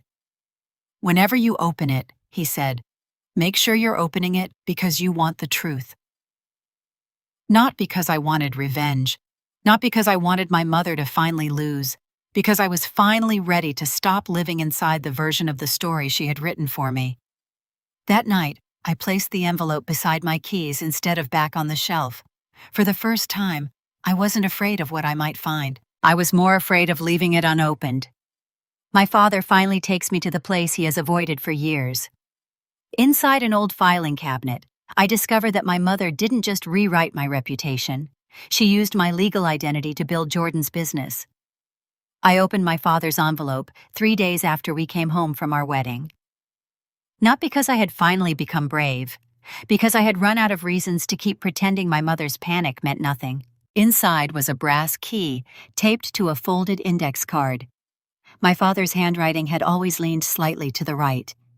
Even after all these years, I recognized it immediately. Augusta Storage Archive, Building C, Drawer 14. Nothing else. No explanation, no warning, just 4 words and a number. I turned the card over. Blank. When I called my father, he answered on the second ring. "You opened it." "Yes." A long silence settled between us. Finally, I asked, "What's in drawer 14? His voice sounded older than it had at my wedding. "The truth I should have shown you years ago." I closed my eyes. "You knew." "I knew enough to be afraid." "Afraid of Mom?" "No." He paused. "Afraid that if I brought it to you too early, she'd convince you I forged it." That answer hurt because it made sense. For most of my life, my mother had controlled the story before I ever had a chance to speak. If my father had handed me a folder 5 years earlier, I probably would have believed her when she called it another misunderstanding. Now, she had already spent weeks proving she was terrified of paperwork. "I'll drive to Augusta tomorrow," I said. "I'll meet you there." The storage archive sat on the industrial side of Augusta, behind an old brick office building that had once belonged to an accounting firm. Nothing about it looked dramatic. No security guards, no giant vault, just rows of climate-controlled storage units where law firms, contractors, accountants, and businesses kept old records that could not legally be destroyed yet. My father was already waiting in the parking lot when Elias and I arrived. He hugged me. Then he looked toward Elias.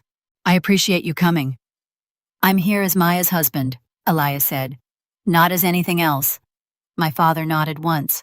"I hope that's what you'd say." That sentence mattered. From the beginning, everyone understood the boundary. Elias was not opening files. He was not interpreting documents. He was not using professional access. He was simply standing beside me. The archive manager verified my father's rental agreement, copied our identification, and unlocked Building C. We walked through long concrete aisles lined with gray metal cabinets. Everything smelled faintly of paper and dust. My father stopped in front of cabinet C14. His hand rested on the metal handle. "I rented this in 2019. I stared at him. "You've kept this here for 7 years?" He nodded. "I couldn't keep it at home." "Because of Mom?" "Because your mother searched everywhere she thought I might hide something." Those words landed harder than I expected. He slipped the brass key into the lock. The drawer opened with a heavy metallic sound. Inside sat one thick accordion folder. Blue, labeled in black marker. Blue lantern. Nothing else. No photographs, no keepsakes. Just paper. My father lifted the folder carefully and carried it to the archive's reading table. For almost a minute, nobody spoke. Then he slid it toward me. "I think these belong to you." I opened it. The first document looked ordinary. A commercial credit application. Blue Lantern Events. Applicant information. Business address. Tax identification number. Managing partner. My eyes stopped. Maya Hollis. I frowned. Jordan's name appeared farther down as operations manager. I kept reading. My home address from Charleston. My work email. my personal cell phone, information that had all been correct in 2019, except I had never filled out this application. My heartbeat quickened. I turned the page. There it was. My signature. Or something pretending to be it. Close enough to fool someone glancing quickly. Wrong enough that I knew instantly it wasn't mine. The M leaned too far forward. The final A never connected the way I wrote it. I looked up. "What is this?" My father answered quietly. "The first thing I found." The next document hurt even more. A revolving commercial credit line. Approved. Limit, $125,000. Personal guarantor. My name. Another signature. Another forgery. I kept turning pages. Equipment financing, vendor credit accounts, trade references, insurance forms. Every few pages, my name appeared again. Sometimes as guarantor, sometimes as silent managing partner, sometimes listed as the person financially responsible if Blue Lantern defaulted. I stopped breathing for a second. "I know," my father whispered. I looked toward Elias. He hadn't moved. He was standing several feet away near the window, deliberately facing outside, giving me privacy, respecting the boundary, exactly as he promised. I looked back at the folder. Halfway through it, another document caught my attention. Commercial liability insurance. Named insured. Blue Lantern Events. Additional financial interest. Maya Hollis. Silent managing partner. I read that line 3 times. Silent. Managing. Partner. I wasn't simply attached to Jordan's company. On paper, I helped own it. I flipped farther. There were email printouts. Most were between Celeste and various vendors. One thread stopped me cold. A supplier had written, "We still need Ms. Hollis to confirm the financial responsibility section." Celeste replied, "She's traveling. I'll handle it for her as always." As always. I stared at those 2 words, not once, not accidentally, repeatedly. Another email discussed my credit score. Another referred to using Maya's stronger financial profile. I looked at my father. "You read all of this?" He nodded. "When?" "In 2019. "Why didn't you tell me?" He sat down slowly, because there was no good answer. "I confronted your mother." "What did she say?" "She said it was temporary." I laughed once, a broken sound. Temporary identity theft? She called it family paperwork. Did Jordan know? I honestly don't know. He rubbed both hands together. I wanted to believe he didn't. I leaned back in the chair. For years, I thought my mother had damaged my confidence, ruined opportunities, turned relatives against me. That was horrible enough. But this crossed into something completely different. She hadn't only rewritten my story. She had rewritten my legal existence. I wasn't crying, I wasn't yelling, I felt strangely calm. Like every confusing moment from the past 6 years, had suddenly received the missing piece that made it understandable. The storage deposit she wanted me to pay. The insurance questions. The urgency around Harbor Light. The panic after my wedding. The repeated concern about paperwork. None of it had started recently. It had started years earlier. The folder continued. Toward the back sat copies of annual insurance renewals, vendor financing applications, and revised business disclosures. Then I found something else, a notarized amendment. The signature block listed me again, silent managing partner. The notary stamp was genuine, the signature wasn't. Whoever had forged my name had done it in front of someone willing to notarize the document without verifying the signer. That realization made my stomach turn.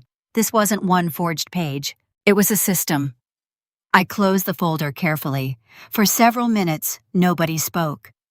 Finally, my father broke the silence. "I've carried this longer than I should have." "Why?" "I kept thinking I could fix it quietly." "You couldn't." "I know." His eyes filled. "I failed you."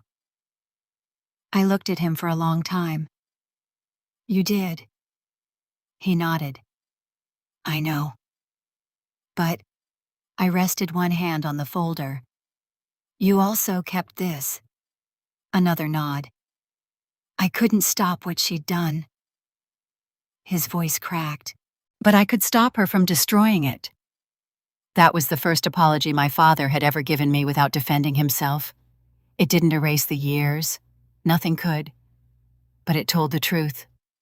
And after everything my mother had stolen from me, truth mattered more than comfort. I carefully organized every document back into the folder exactly as I found it. Then I photographed the cover, not the contents, just the archive label and drawer 14 identification. The documents themselves would need to be handled correctly, legally, professionally. For the first time since this began, I understood something that had been hidden inside my own name. Because Blue Lantern had falsely listed me as a managing partner, I now had a legitimate legal basis to request records connected to my supposed ownership. My mother thought using my identity had given Jordan credibility. Instead, she had unknowingly given me standing. Standing to ask questions, standing to request documents, standing to uncover every piece of paper that had ever been built on a name that was never theirs to use. When we left the archive that afternoon, I carried the blue folder myself. It was heavier than paper should have been. Not because of its weight, because it contained the first undeniable proof that I had never been imagining the danger. My mother hadn't simply lied about me. She had signed my life into her story. The papers from drawer 14 lead me to something even bigger than identity fraud. For the first time, I stop asking what my mother did to me and begin asking what Blue Lantern may have done to everyone else. The blue accordion folder stayed on the dining room table for almost 2 days, not because I was still reading it, because I wanted to make sure I never forgot what it represented. For years, I had believed my biggest injury was emotional. The folder proved otherwise. My reputation had been damaged. My opportunities had been quietly sabotaged. But those things had become possible because someone had first taken control of my legal identity. That realization changed how I looked at every page. I stopped reading them as a daughter. I started reading them as someone whose name had been inserted into a financial system without permission. There is a difference. A daughter asks why. A fraud investigator asks what happened next. On Monday morning, I took the day off from work. Not because I felt overwhelmed, because I needed enough uninterrupted hours to organize the documents exactly the way I would if they had landed on my desk through my employer. I cleared the dining table. 3 legal pads, colored tabs, document sleeves, a scanner. No assumptions, no conclusions, just chronology. By lunchtime, I had sorted the folder into categories: credit applications, insurance records, vendor financing, email correspondence, corporate disclosures. One category was much thinner than the others. Insurance. That surprised me. Blue Lantern rented equipment constantly. Insurance should have generated substantial paperwork. Instead, there were only a handful of certificates, 2 renewal notices, and several incomplete claim references. Incomplete. That word bothered me. Whenever files become strangely thin around expensive events, there is usually a reason. I began comparing dates. One certificate renewed in August. Another listed additional equipment 6 weeks later.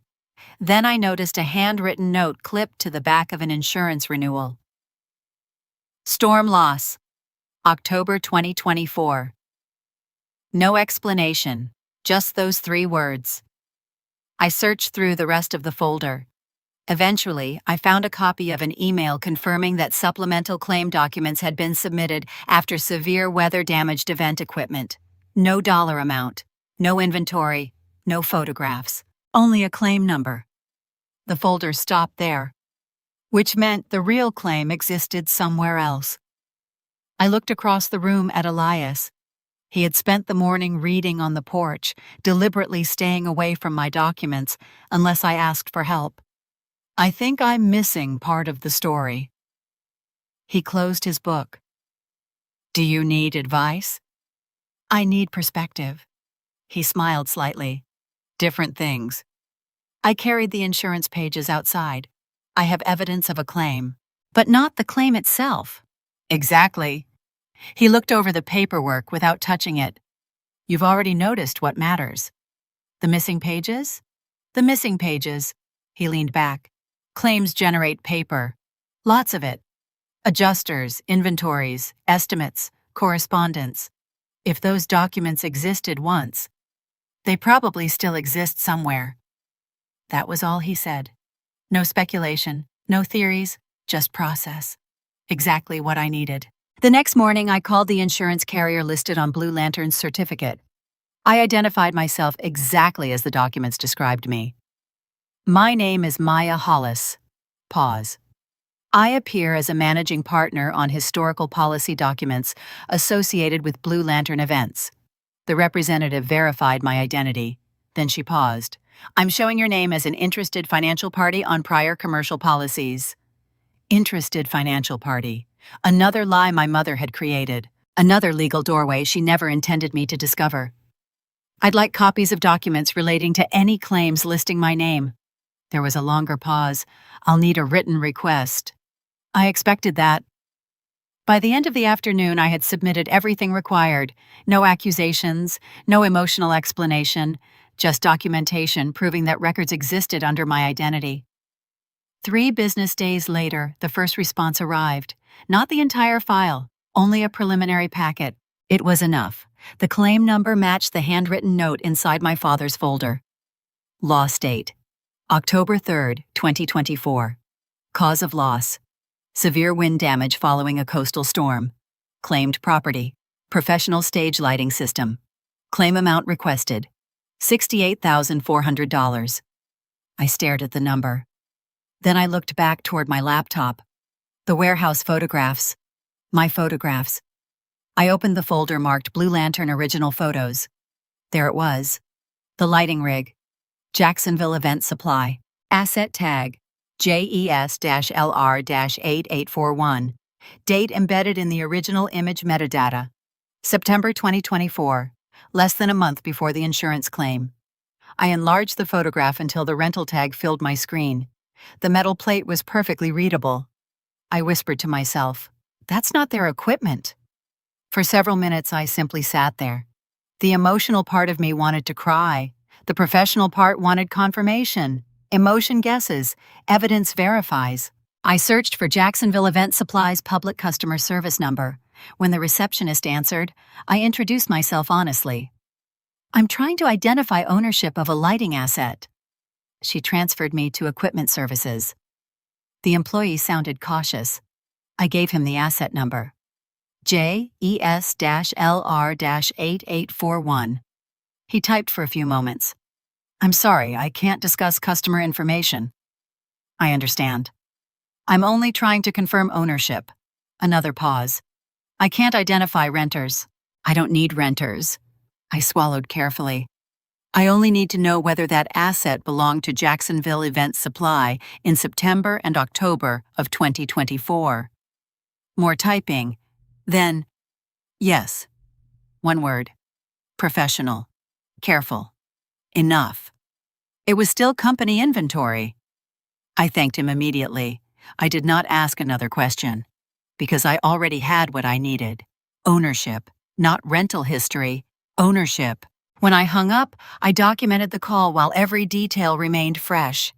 Date, time, representative, exact wording. No embellishment, no assumptions, just facts. Then I looked again at the preliminary insurance packet. Blue Lantern had requested payment for storm damage involving equipment they apparently did not own. My photograph suddenly mattered far more than I realized when I took it. It wasn't just proof that paperwork and reality disagreed. It fixed the equipment at a specific place, during a specific month. Still carrying the owner's identification. That tiny photograph I almost forgot about had become a timeline. Later that afternoon, another page inside the insurance packet caught my attention. Electronic certification. Submitted by Jordan Hollis. I felt my stomach tighten. Until then, I had managed to imagine a version of events where my brother simply trusted whatever my mother prepared. Now his electronic signature appeared directly beneath the claim certification. I read the declaration twice. The information contained herein is true and correct to the best of my knowledge. Jordan's name, Jordan's timestamp, Jordan's certification. I didn't know whether he had actually read every document before signing. Legally, that distinction might not matter very much. For the first time, I had to admit something I had been resisting. Jordan might not simply be protected by my mother, he might also be participating. That realization hurt differently, not sharper, just quieter, because hope disappeared without making much noise. By evening, I knew this had grown beyond anything I could safely manage alone. Identity fraud, commercial insurance, potential financial misrepresentation, corporate filings. Every new document increased the stakes. I needed someone whose loyalty was to the law, not to my family. The following morning, I met with Priya Desai.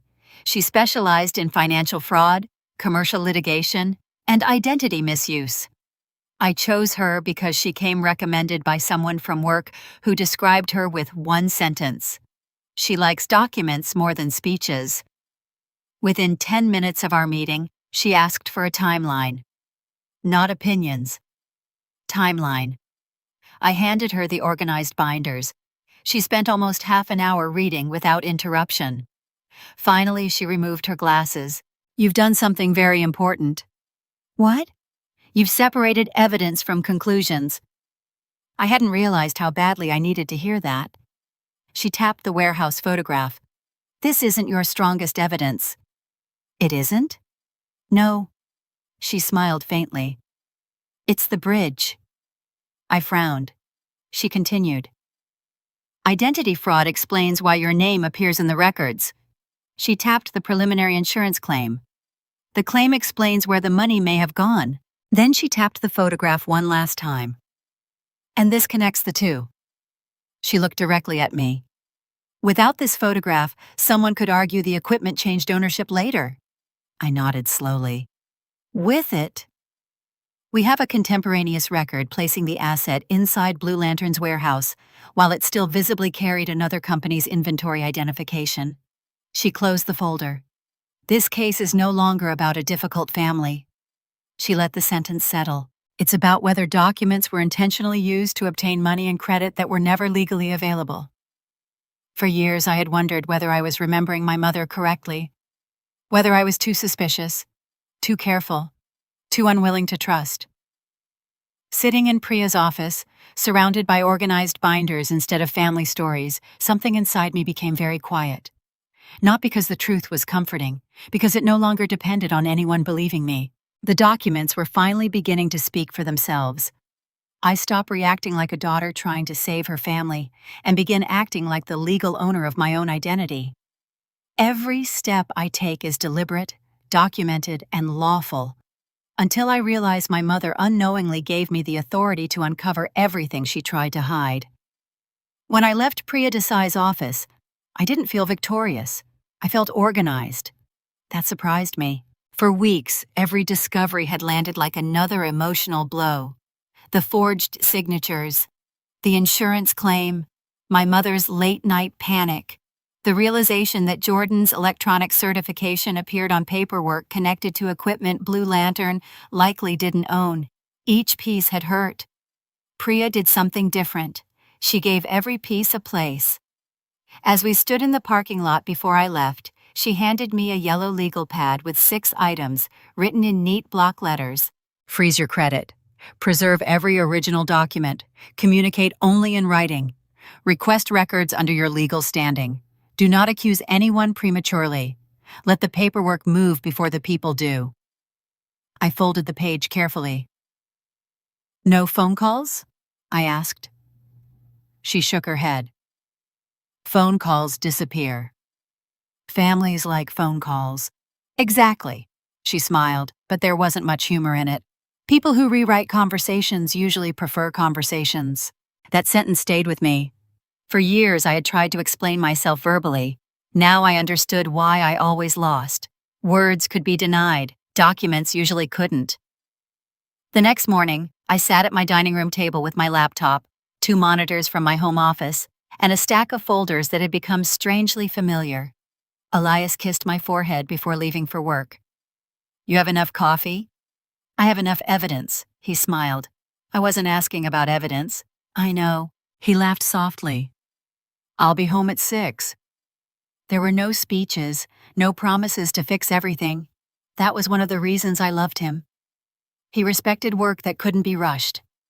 The first item on Priya's list took less than an hour. I contacted all 3 major credit reporting agencies and placed security freezes on my credit profile. Each confirmation email arrived separately. Each generated a reference number. Each went into a folder labeled Identity Protection. I printed every confirmation. Not because I preferred paper, because I had learned something from my mother. Digital records could be overlooked. Printed timelines sitting in chronological order force people to acknowledge sequence. By noon, every major lender would require my direct authorization before new credit could be opened. For the first time in years, my name belonged to me again. That feeling was quieter than I expected. Freedom rarely announces itself. Sometimes it arrives as a confirmation number. Next came preservation. Priya had been very specific. Never write on original documents. Never staple originals. Never highlight originals. Photocopy everything you need to annotate. I spent nearly 3 hours creating working copies while the originals stayed inside protective sleeves. Every photograph remained untouched. Every email remained downloaded in its original format. The forged signatures remained exactly as they had appeared inside drawer 14.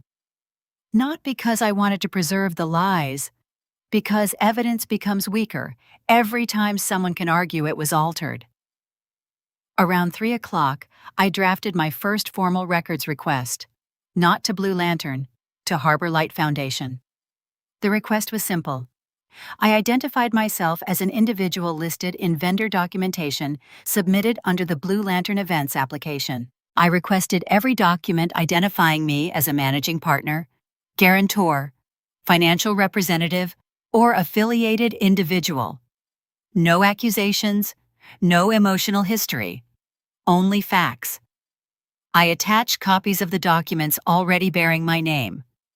Then I sent the request by certified mail and electronically. Tracking number saved. Delivery confirmation saved. Timeline updated. Half an hour later, I prepared similar requests for the insurance carrier and 2 financial institutions identified inside my father's folder. Again, I relied on one fact. My name appeared in their records. That gave me standing. Not because anyone had generously granted me access, because my mother had already done it years earlier without realizing what it might someday mean. Late that afternoon, Priya called. "How's your progress?" "Everything's documented." "Good." "I keep thinking about something." "What?" "My mother used my identity to make Blue Lantern look financially stronger." "Yes. And now that's exactly why I can request these records." Priya was quiet for a moment. "That's often how fraud collapses." "What do you mean?" People become so focused on making something appear legitimate that they accidentally create legal pathways they never intended. I leaned back in my chair. "So she opened the door herself." "You could say that." She paused. "Mrs. Hollis believed your name added credibility." "It did. It also created accountability." After we hung up, I looked again at the forged insurance forms. For years, I had viewed my own name as something my mother controlled. Now I saw it differently. She had borrowed my credibility. She never considered that credibility belonged to me. 3 days later, the first responses began arriving. The insurance carrier acknowledged receipt of my request and confirmed that additional documentation existed beyond the preliminary claim packet. A regional bank responded that historical commercial account records containing my identity required further verification before release. Harbor Light replied through outside counsel. Their letter was formal, professional, brief. They confirmed that documents identifying me as a silent managing partner had been included within Blue Lantern's vendor qualification materials. My name, in writing, verified by an independent organization. I placed the letter into a new folder, third-party confirmation. That folder became one of the most important in the entire case. Family members could argue. My mother could deny. Jordan could claim confusion. Independent records had no reason to protect or attack anyone. They simply recorded what had been submitted. That evening my phone rang. Celeste. I watched it ring until voicemail answered. A minute later, another call. Then another. Finally, a text appeared. "We need to talk." I read it, saved a screenshot. Did not answer. 20 minutes later, she tried again.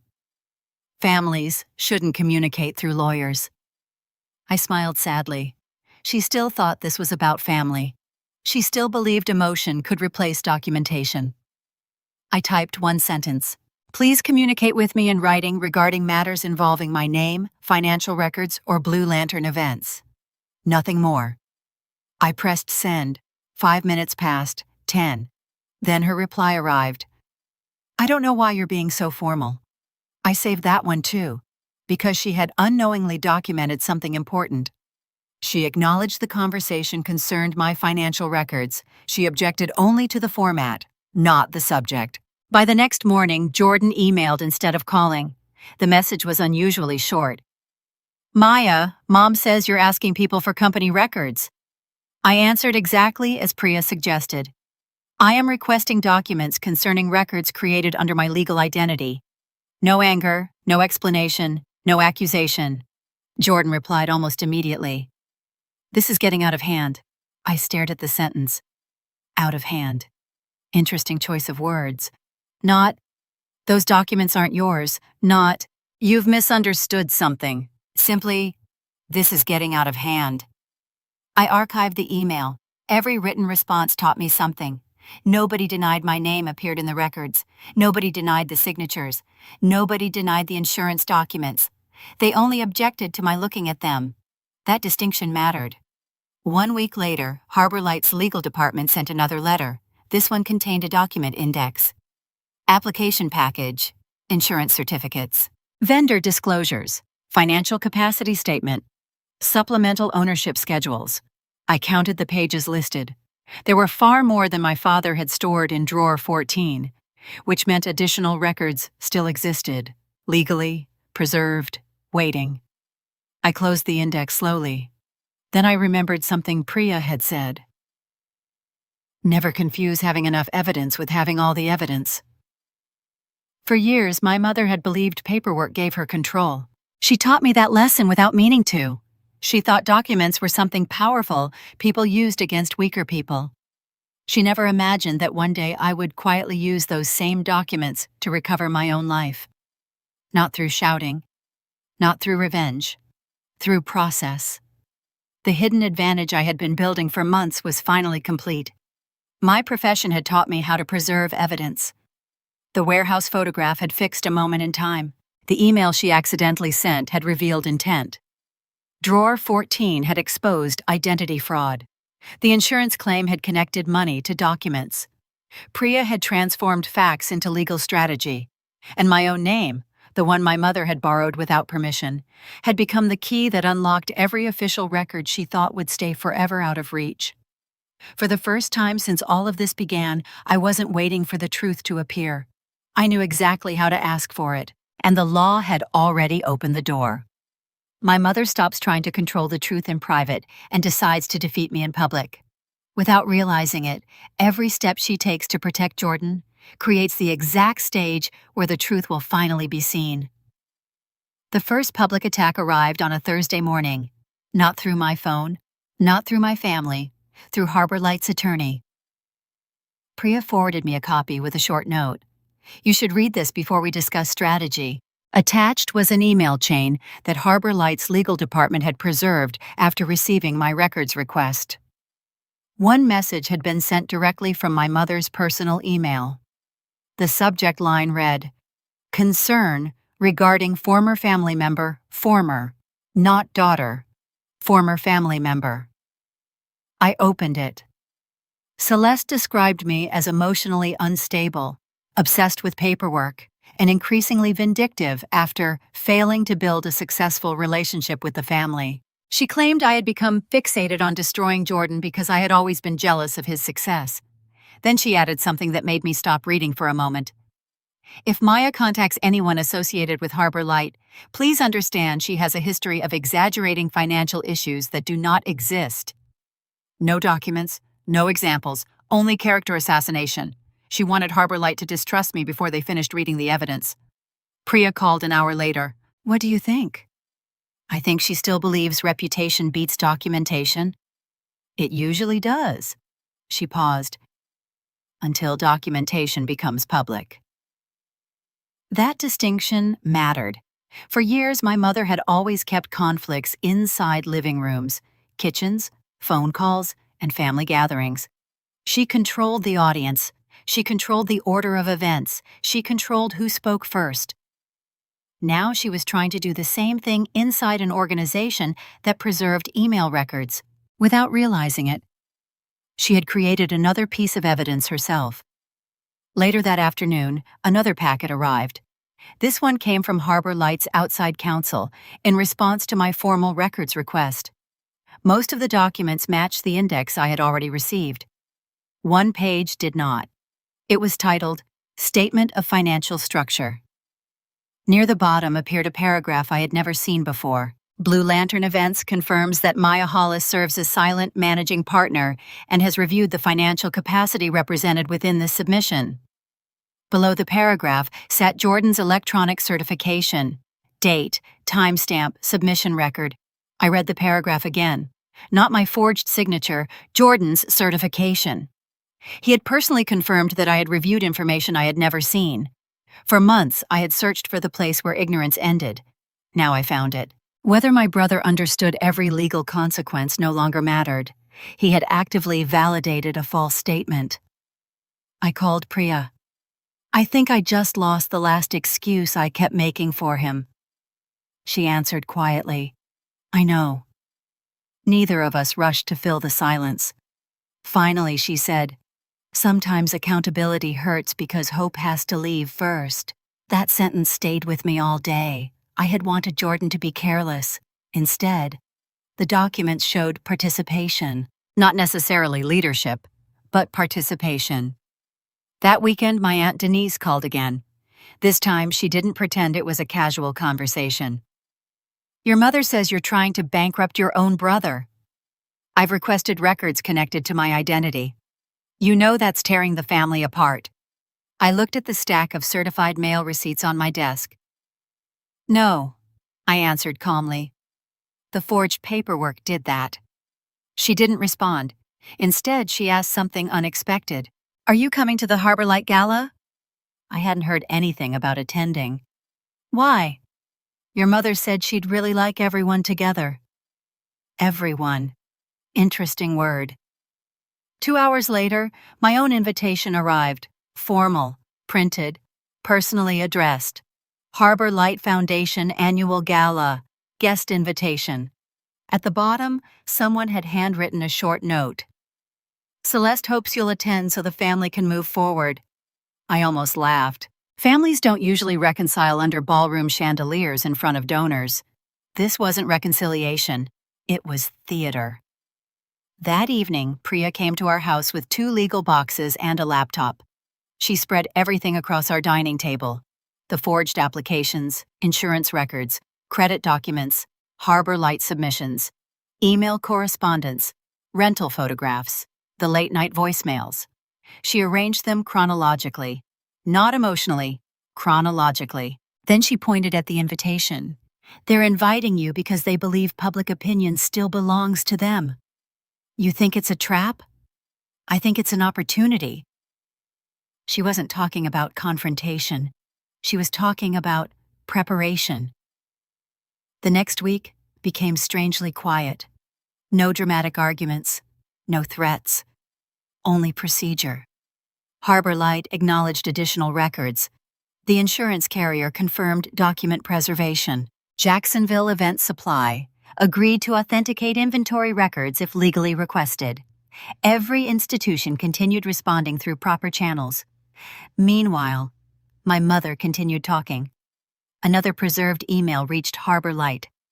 This one claimed I had manipulated Elias through marriage to obtain confidential information. The accusation collapsed immediately because Harbor Light's own employment records showed Elias had never handled Blue Lantern after the preliminary capacity review. Another story, another contradiction, another preserved email. She was creating evidence faster than I could have requested it. 3 days before the gala, Jordan finally emailed me directly, not through our mother, not through relatives. The subject line contained only 2 words. Please stop. The body was barely longer. Maya, Mom says this has gone too far. I've signed something confirming you knew about Blue Lantern because that's how it's always been. Can't we just handle this privately? I stared at the sentence. I've signed something. Not Mom signed. Not someone else prepared. I've signed. I forwarded the email to Priya. 5 minutes later, she called. Did you notice what he admitted? He signed another statement. Exactly. She sounded almost disappointed. I wish he hadn't. So do I. Because every new false statement deepened his exposure. Not just my mother's. His. That night I couldn't sleep. Not because I was afraid of the gala. Because I kept thinking about Jordan as a little boy, following our mother through grocery stores, believing every decision she made must be right, simply because she made it. Somewhere along the way, following had become participating. The morning before the gala, Harbor Light's legal counsel requested a meeting, not with Celeste, with Priya and me. We met in a conference room overlooking the river, 3 attorneys, a compliance officer, a board representative. Nobody raised their voice. Nobody accused anyone. They reviewed timelines, document indexes, submission records. Then the board representative looked at me. If Mrs. Hollis chooses to discuss these matters publicly tomorrow evening, she folded her hands. Would you be prepared to respond factually? I looked toward Priya. She nodded once. I answered, yes. The representative continued. If factual corrections become necessary during the program, Harbor Light will ensure appropriate procedures are followed. Appropriate procedures, professional words. But I understood their meaning. If my mother chose the stage would no longer belong exclusively to her. When I told Elias about the meeting, he smiled faintly. Your mother always wanted the biggest audience. Yes. This time, she may finally get one. The irony settled quietly between us. For years, Celeste believed public image protected her. She believed enough smiling faces erased documents.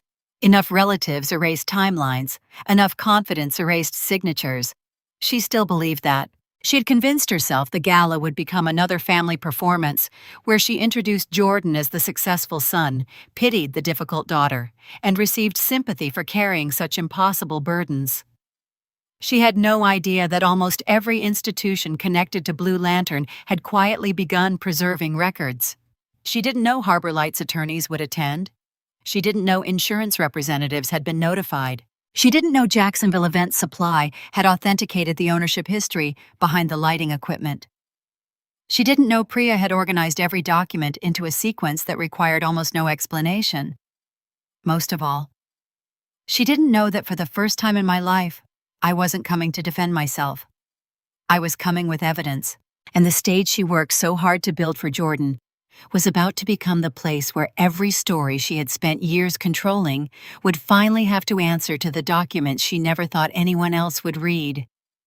The story my mother spent years building finally meets the documents she never expected anyone else to read. For the first time in my life, I do not defend myself with emotion. I simply let the evidence speak in the order it was created. The Harbor Light Foundation Gala was held at the old Riverfront Convention Hall in Savannah. By 7 o'clock, the ballroom was full. Board members, corporate sponsors, scholarship recipients, local reporters, business owners, volunteers. Almost everyone wore the same expression people wear when they expect an evening built around generosity. No one came expecting fraud. Priya arrived with me but sat several tables away. She carried only one leather portfolio. Everything else had already been submitted through proper legal channels.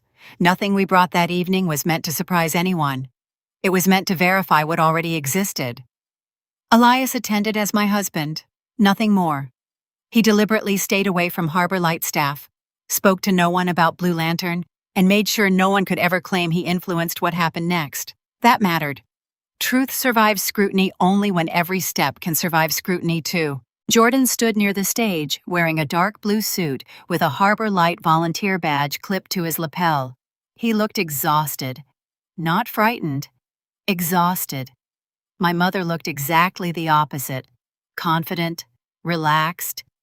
She moved from table to table greeting donors, as though she already belonged on the board.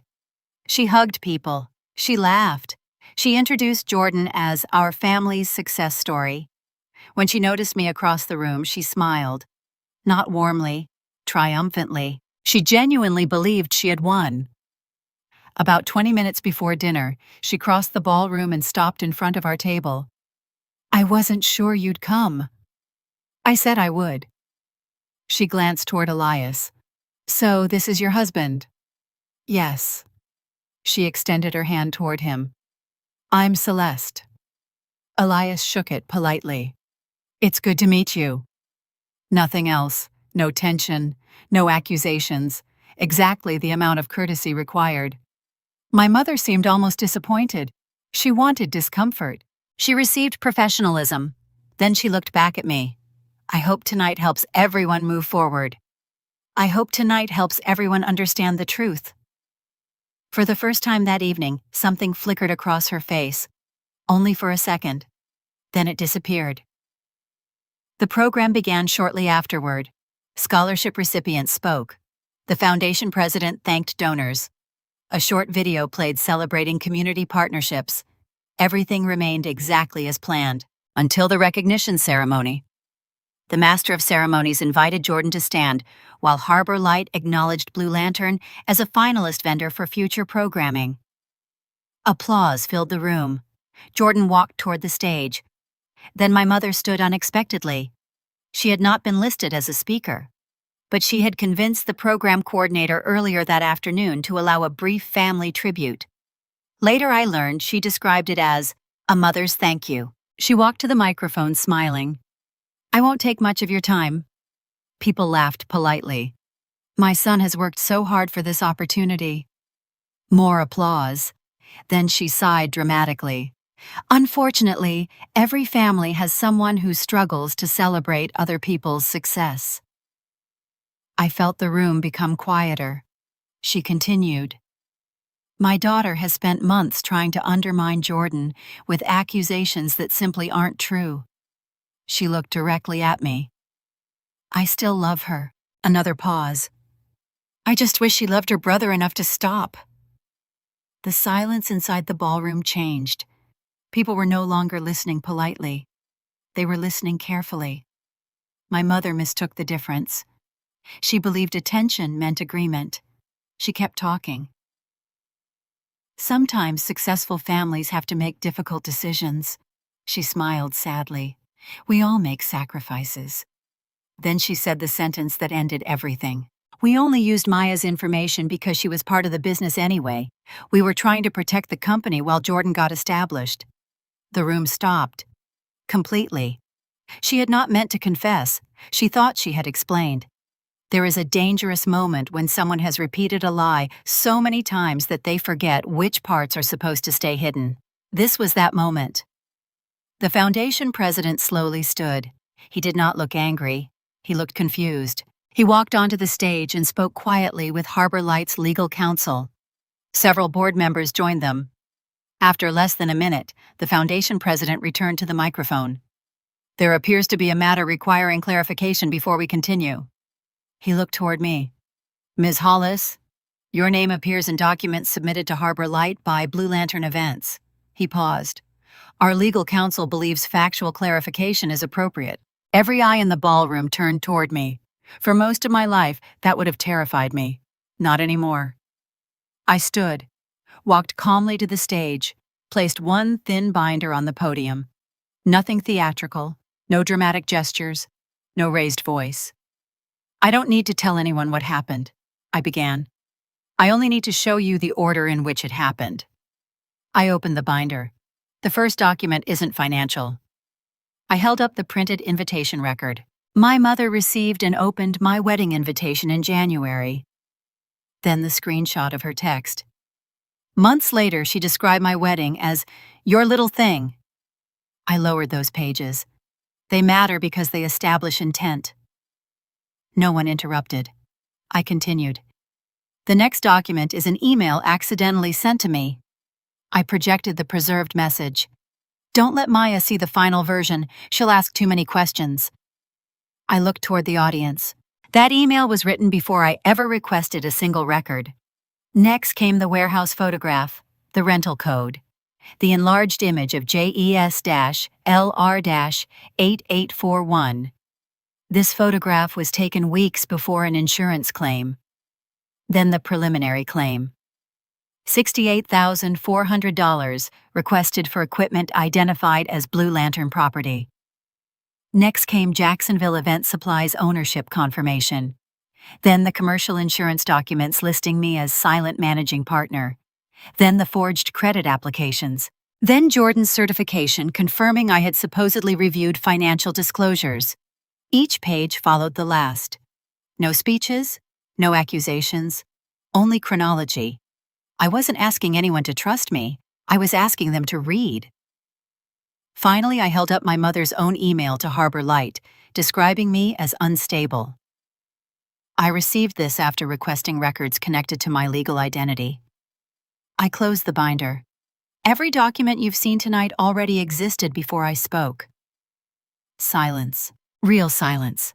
The kind created when people realize they have just watched two stories collide, and only one contains paperwork. Harbor Light's legal counsel stepped forward. He addressed the board. Based on the submitted documentation, the Foundation is immediately suspending Blue Lantern's vendor qualification, pending formal investigation. Another attorney stood. The insurance carrier has already been notified regarding potential discrepancies involving the submitted claim. One of the major sponsors quietly gathered his folder and left the front table. Another sponsor followed. Jordan remained frozen beside the stage. He looked at my mother. She looked back at him. For the first time in my life, neither of them looked at me. Because the documents no longer belong to our family. They belong to everyone responsible for evaluating them. The Foundation president spoke again. Mrs. Hollis. His voice remained respectful. Did you state moments ago that your daughter's personal information was used to support Blue Lantern while your son became established? My mother answered automatically. Well, yes, but not the way. She stopped. Too late. The sentence had already landed. The board members had heard it. The attorneys had heard it. The insurance representatives, sitting near the rear of the ballroom, had heard it. No one needed me to explain her meaning. She had supplied it herself. The recognition ceremony ended immediately. Blue Lantern's presentation was canceled. The honorary acknowledgement disappeared from the evening's program. Representatives from two sponsoring companies quietly informed Harbor Light they were withdrawing pending review. Within minutes, conversations throughout the ballroom had changed completely. Not gossip, documentation, compliance, insurance, vendor disclosures. No one was discussing my personality anymore. They were discussing records. That was the greatest change of all. For years, my mother controlled every room by making me the subject. That night, the documents became the subject. As guests slowly began leaving, I packed my binder. It felt lighter than when I had carried it in, not because there were fewer pages, because I wasn't carrying them alone anymore. Outside the ballroom, the air smelled like the river. Elias found me standing beneath the old brick archway. You okay? I nodded. I didn't have to fight? No.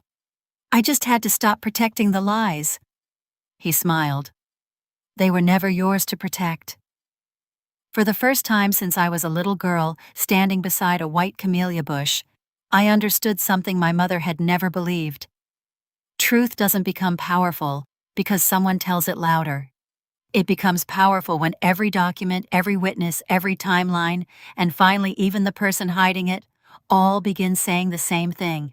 The investigations end the way truth usually does, not with one dramatic moment, but with a long list of consequences.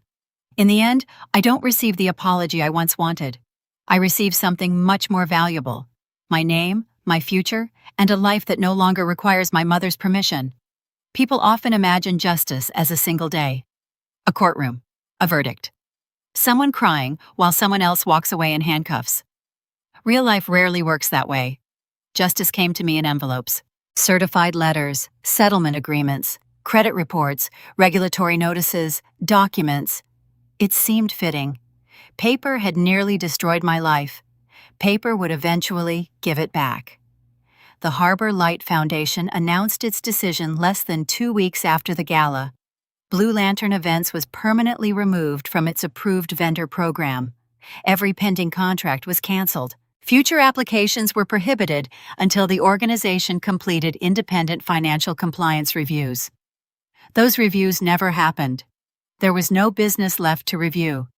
Several sponsors who had planned private events through Blue Lantern quietly withdrew their contracts before the investigation even finished.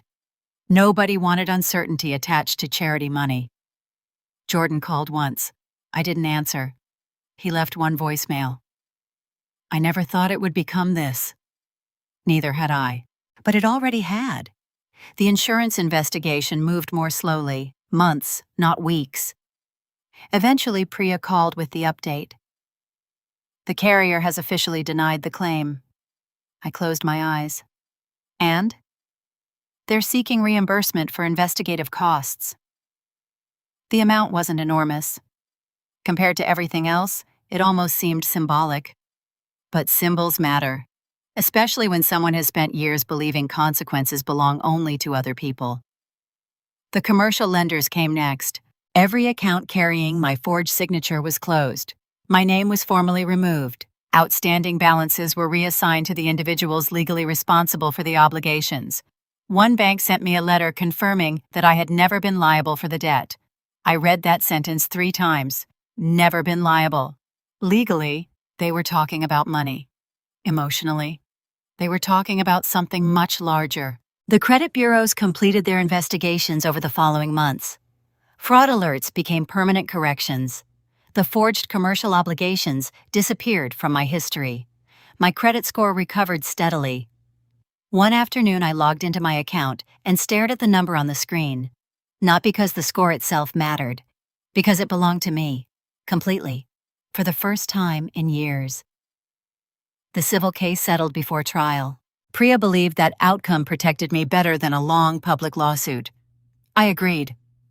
The settlement required financial restitution for every documented loss connected to the fraudulent use of my identity. Legal fees, credit repair expenses, professional damages, compliance costs. Everything carefully documented, everything negotiated, everything written. There was another provision, one I hadn't expected. A lien was placed against my mother's property on Tybee Island until every financial obligation under the settlement was satisfied. When Priya explained it, I asked only one question. Will she lose the house? Only if she refuses to comply. I nodded. The decision belonged to my mother now, for once. Jordan faced different consequences. No criminal charges were filed against him. Instead, regulators required extensive financial oversight before he could participate in future commercial contracting. His contractor qualifications were suspended. Every future business application required enhanced disclosure, independent accounting review, compliance monitoring. He could still work. He simply couldn't hide behind paperwork anymore. That distinction mattered. Months later, he sent one email, not asking for forgiveness, not denying what happened. Just one sentence. I should have read everything before I signed it. I believed he meant it. I also believed it arrived years too late. Some lessons become permanent before people learn them. My mother never truly apologized. She tried, several times. Each attempt somehow ended with her explaining how frightened she had been, how much pressure Jordan faced, how families sometimes made desperate decisions, how she had only wanted to protect her son. Every letter eventually arrived at the same destination: herself. She remained the victim inside every version she wrote. The final letter came almost a year after the gala. 5 handwritten pages. She described herself as misunderstood, lonely, abandoned. Near the end, she wrote, "I hope someday you'll remember I was only trying to keep our family together." I folded the letter carefully, placed it back inside its envelope, then I put it into a file cabinet. Not because I wanted to save it, because I wanted to remember something. An apology that still asks the injured person to comfort the one who caused the injury isn't an apology. It's another request for emotional labor. I never answered. That silence was different from all the others. When I was younger, I stayed silent because I believed speaking wouldn't matter. Now I stayed silent because speaking wasn't necessary. Raymond visited often after everything settled. Our relationship didn't magically become easy. Years don't disappear, because 2 people finally tell the truth. But honesty gave us somewhere to begin. One Saturday morning, he helped Elias and me build bookshelves in our home office. As we cleaned up, he noticed 3 framed objects hanging above my desk: the brass key from drawer 14, the original warehouse photograph showing the Jacksonville rental code, a pressed white camellia from the chair that stood empty at my wedding. He smiled quietly. "You kept all 3. "They brought me here." He nodded. "No." He looked at me with the tired wisdom of a man who had finally stopped lying to himself. "You brought yourself here." After he left, I stood in front of those frames for a long time. The key reminded me that truth sometimes waits behind locked doors. The photograph reminded me never to ignore small details simply because nobody else notices them. The flower reminded me that empty places don't have to remain empty forever. Sometimes they become places where healing sits instead. 2 years after the Harbor Light Gala, Elias and I planted white camellia bushes along the walkway leading to our front porch. Every winter they bloomed. Every year I touched the petals. Not because I needed to prove anyone wrong, because no one could tell me anymore that I ruined beautiful things. One afternoon, while cleaning old files from my office, I found the screenshot of my mother's message calling my wedding "your little thing." I looked at it for a moment. Then I deleted it. Not the evidence. That had already served its purpose. Just the copy I no longer needed. Healing isn't forgetting. It's recognizing which records deserve permanent storage and which ones have finished teaching you what they came to teach. People sometimes ask whether I miss my family. I tell them the truth. I miss the family I believed I had, not the one that existed. Those are different losses. The first one deserves grief. The second one deserves distance. When I signed the final settlement documents, the clerk slid the last page toward me. I wrote my name carefully. The same signature my mother had spent years trying to imitate. When I finished, the clerk smiled politely and handed me my copy. Nothing dramatic happened. No applause, no celebration. Just ink drying on paper. As I walked out of the courthouse, sunlight reflected across the glass doors. For a moment, I caught my own reflection. I stopped, looked at the woman standing there. Then I smiled. Not because I had won, because after all those years, my name belonged to me again.